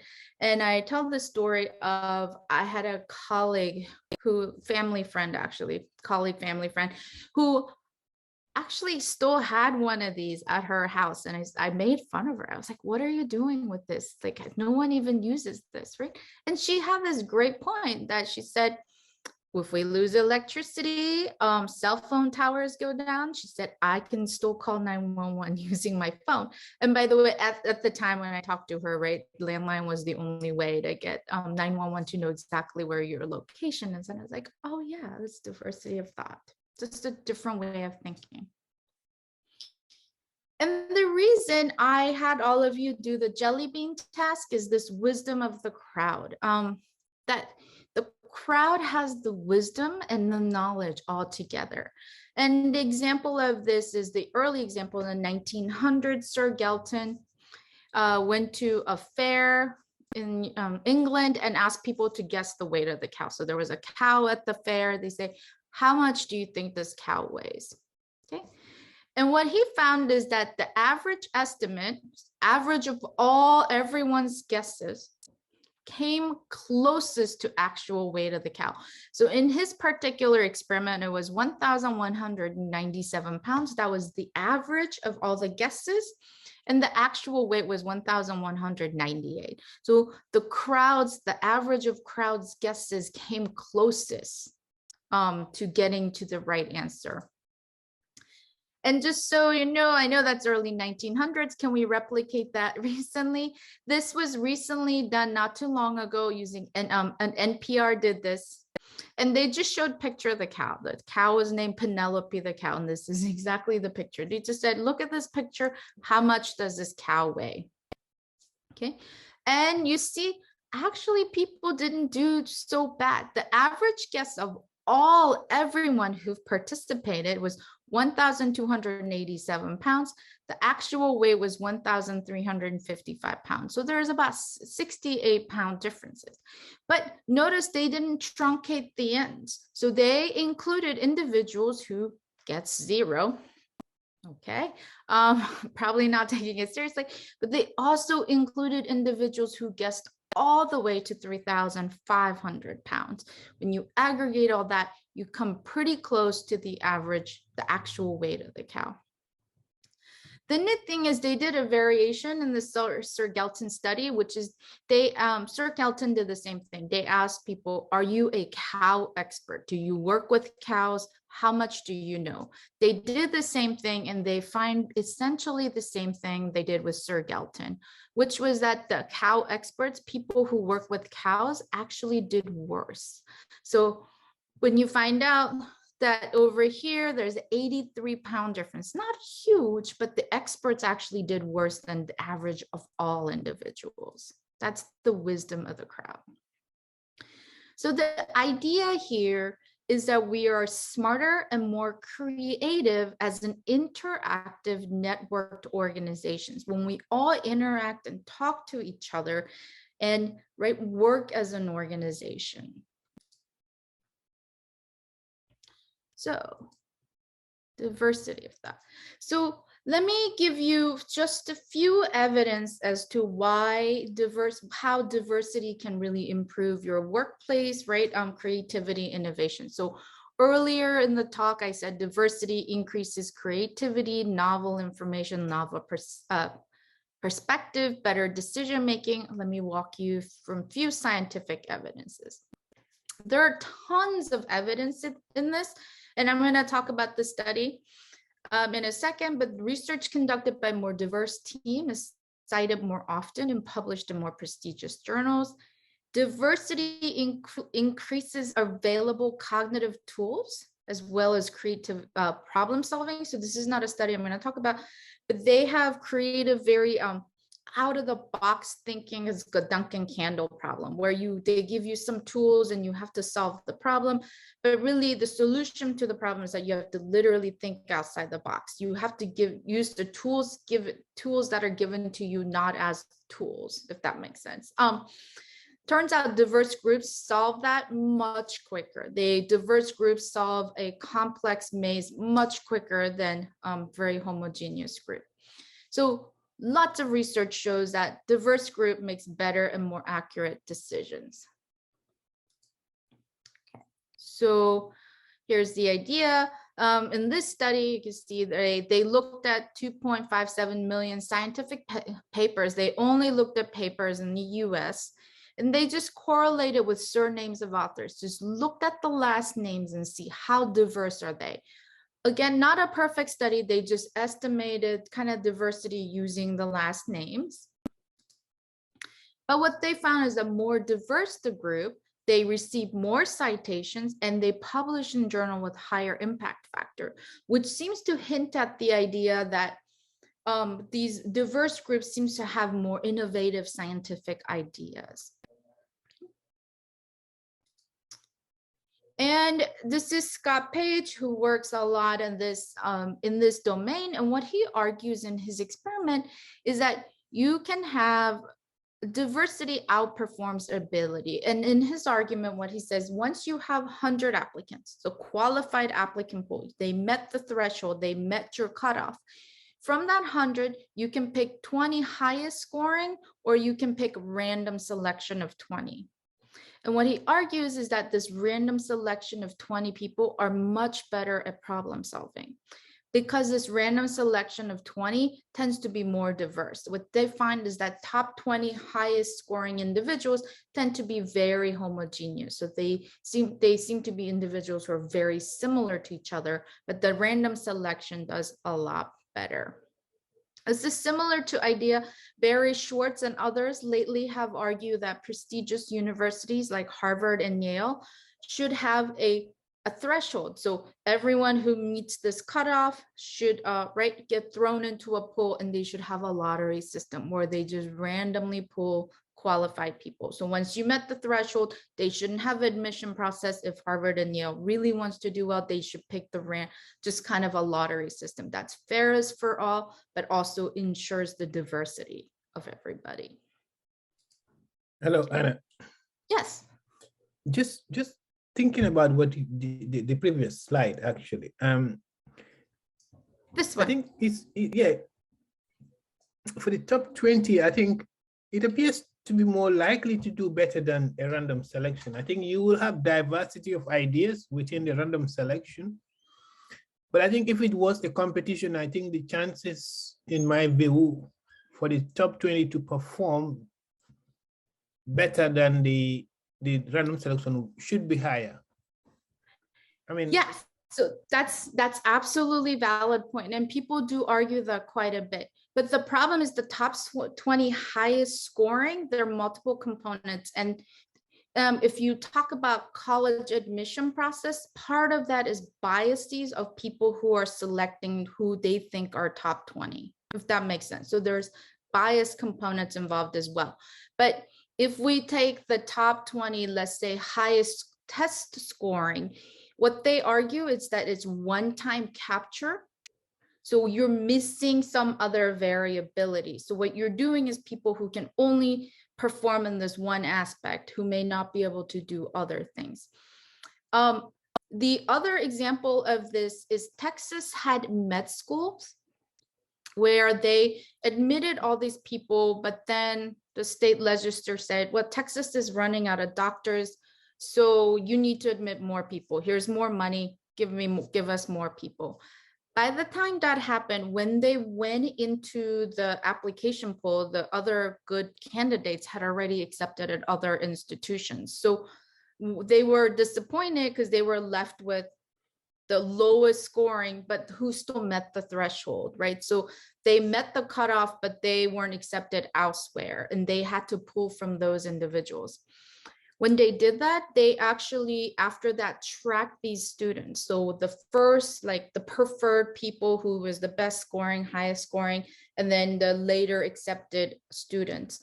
And they tracked them over time to see who did better. And their hypothesis was that the earlier admissions would do better. Turns out it didn't matter at all. They could not distinguish the difference between the two groups. And the argument when they go look at that is that the admissions process, it really predicted the biases of admissions official, if that makes sense.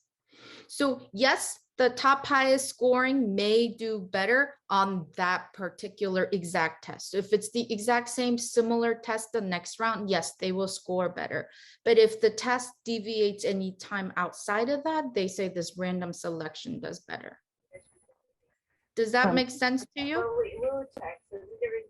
Yes, it does, but I have another question. Yeah. Wouldn't it then be better to have like multiple tests from which you can now take an average and then take the top from multiple tests? Because one person might get like 90% in this and like a 40% in the other aspect. But when you now take an average of it all, it gives you like a good chance to get a good mix. Yeah. So yes, multiple, if you could do multiple tests are always better. So test retest reliability is much, much better than one-time shot. But oftentimes a lot of these tests are just one-time snapshot. So that is unfortunate. Yes, I would highly suggest test retest reliability, much, much better. Yes, take an average of that. Okay. So just going on a little bit, effects of diversity on people in the workplace. If the workplace is also more diverse and inclusive, people do better. So this is according to Center for Research, 57% increase in performance, 12% improvement in discretionary effort, which means they put in more effort, more are likely to stay, and they're more likely to work in teams, and they're committed. And I want to wrap up here to say, well, why is diversity changing us to think differently? Well, being exposed to diversity makes us anticipate the differences, encourage consideration of alternatives, and turns out if somebody disagrees with you, that disagreement encourages more thought if it's somebody who's very different from you. So if it's your very close friend who's someone similar to you, you say, oh yeah, it's just John being blah, blah. But if it's somebody very different, you say, oh, why do you say that? Why do you think that? So you try to explore the thought more. And this is some cognitive biases we all seem to have. Dissent in people who dissent in very diverse groups the ideas people think are more novel and integrative. So it's not enough time, but I hope I've convinced you diversity can be a catalyst for change and growth and innovation, and that we become more like this. So I know we feel better in this format, but we're smarter and more creative in this environment. So the bottom line is that diversity makes us better thinkers and individuals as a team. And then for biomedical sciences, this is really great for research, avoiding groupthink, increasing creativity, and really broadening our perspective, which leads to better science. So this is where I'm going to end my portion and hand it over to Michael. So I'm going to stop sharing my screen here. And feel free to ask any questions, I guess, while Michael gets her screen up, or you can private chat me as well.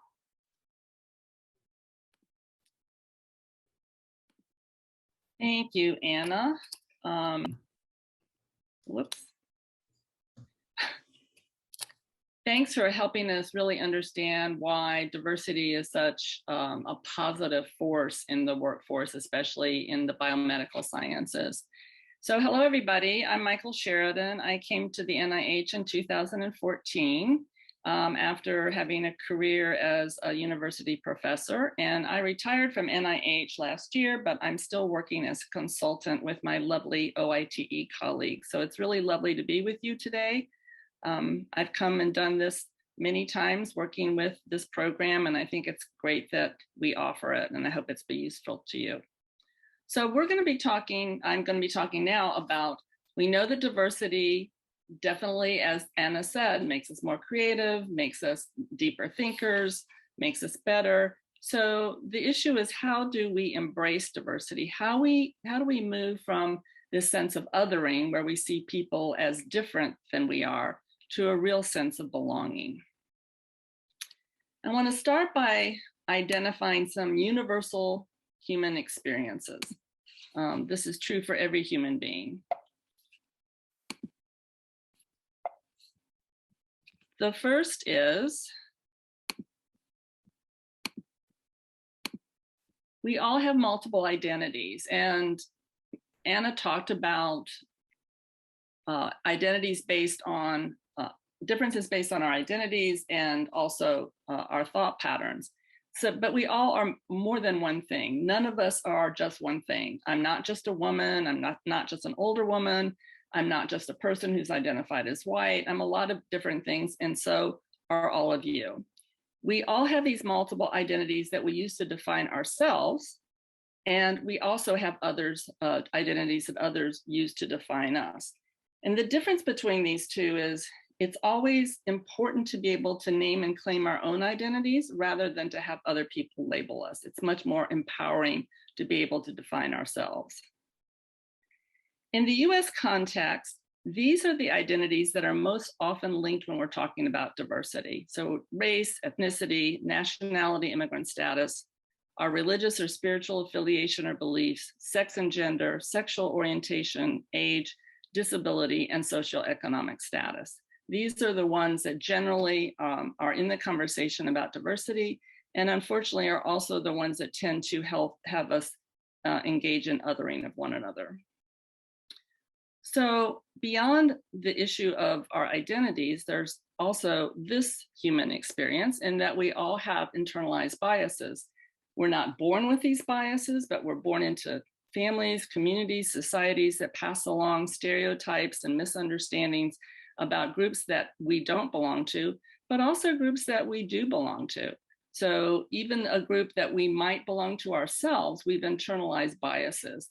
For example, in the biomedical sciences, women have been given the message often that they don't belong in the biomedical sciences. This is changing, but it is something we can internalize, and it can affect our behavior.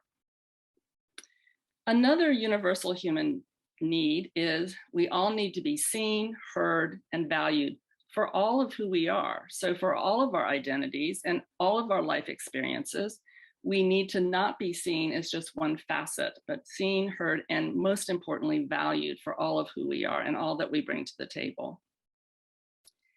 And we also, at the same time, have a human need to connect and belong to others, to a larger system of some kind. So we need to connect and belong to our families. We need to connect in our communities. And as we're talking about today, we need to feel a sense of connection and belonging in our workspaces.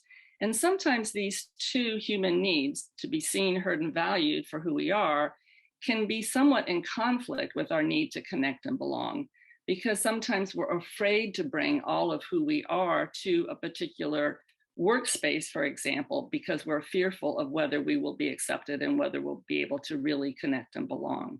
But both of these are equally important to us. So I want to talk a little bit about the US context, the US history, and its approach to differences. It's important for us to really sit with and acknowledge that most people living in the US right now historically have come from places outside of the US. Only 2.4% of the people living today in the United States descended from people who were actually on the continent at the beginning of this country.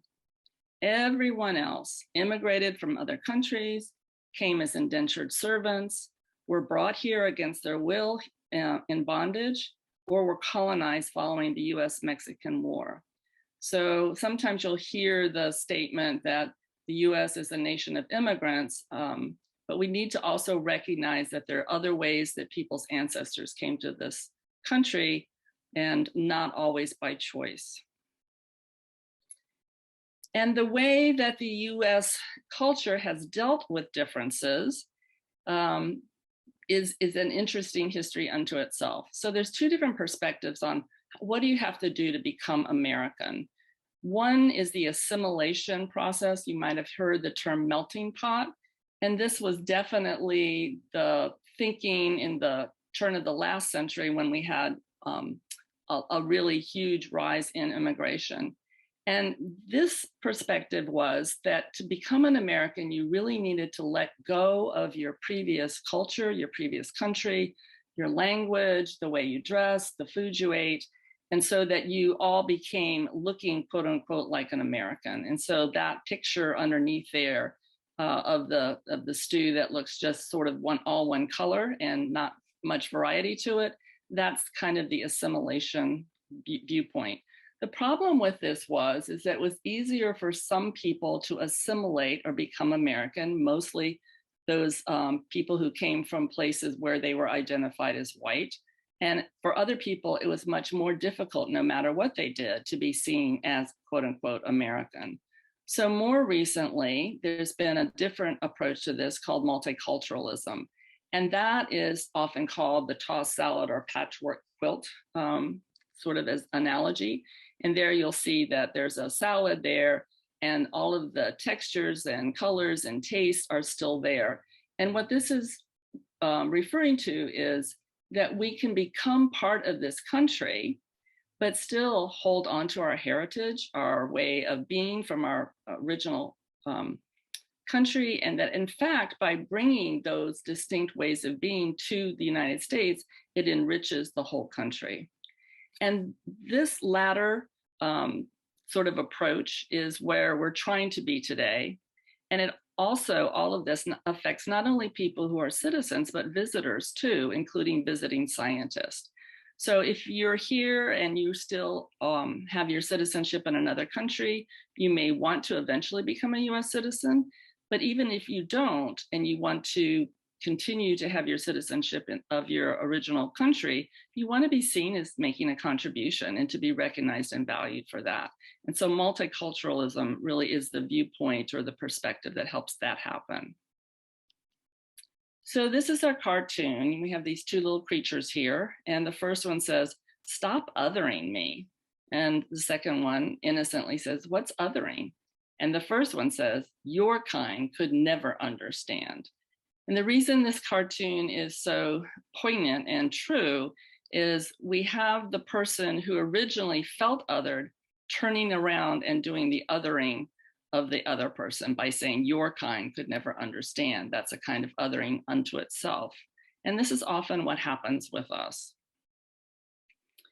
And othering here in the United States context, you'll see all those different identities there. Othering is a generalized set of common processes that create marginality and group-based inequality across any of the full range of human differences. And again, these are the ones that are most salient to the US context. So othering can happen in all of these different areas. Michael, do you mind if I interrupt? Sure. Okay. If we get back to that cartoon. I'm sorry, you have background noise and I'm having a hard time. Yeah, sorry about that. If we get back to the last cartoon. Okay. Yeah, I just wanted to say that, yes, I mean, I first laughed when I saw this, but the reality is when this guy that is saying "stop ordering me" has been, consistently, I mean, I'm saying because this is what I can talk from experience. When it's been consistently going on, at some point you're like, okay, then that's just what is normal. So you begin to like other people as well, because that's just what you have received. Yes, it becomes a reciprocal effect and becomes a contagious kind of situation.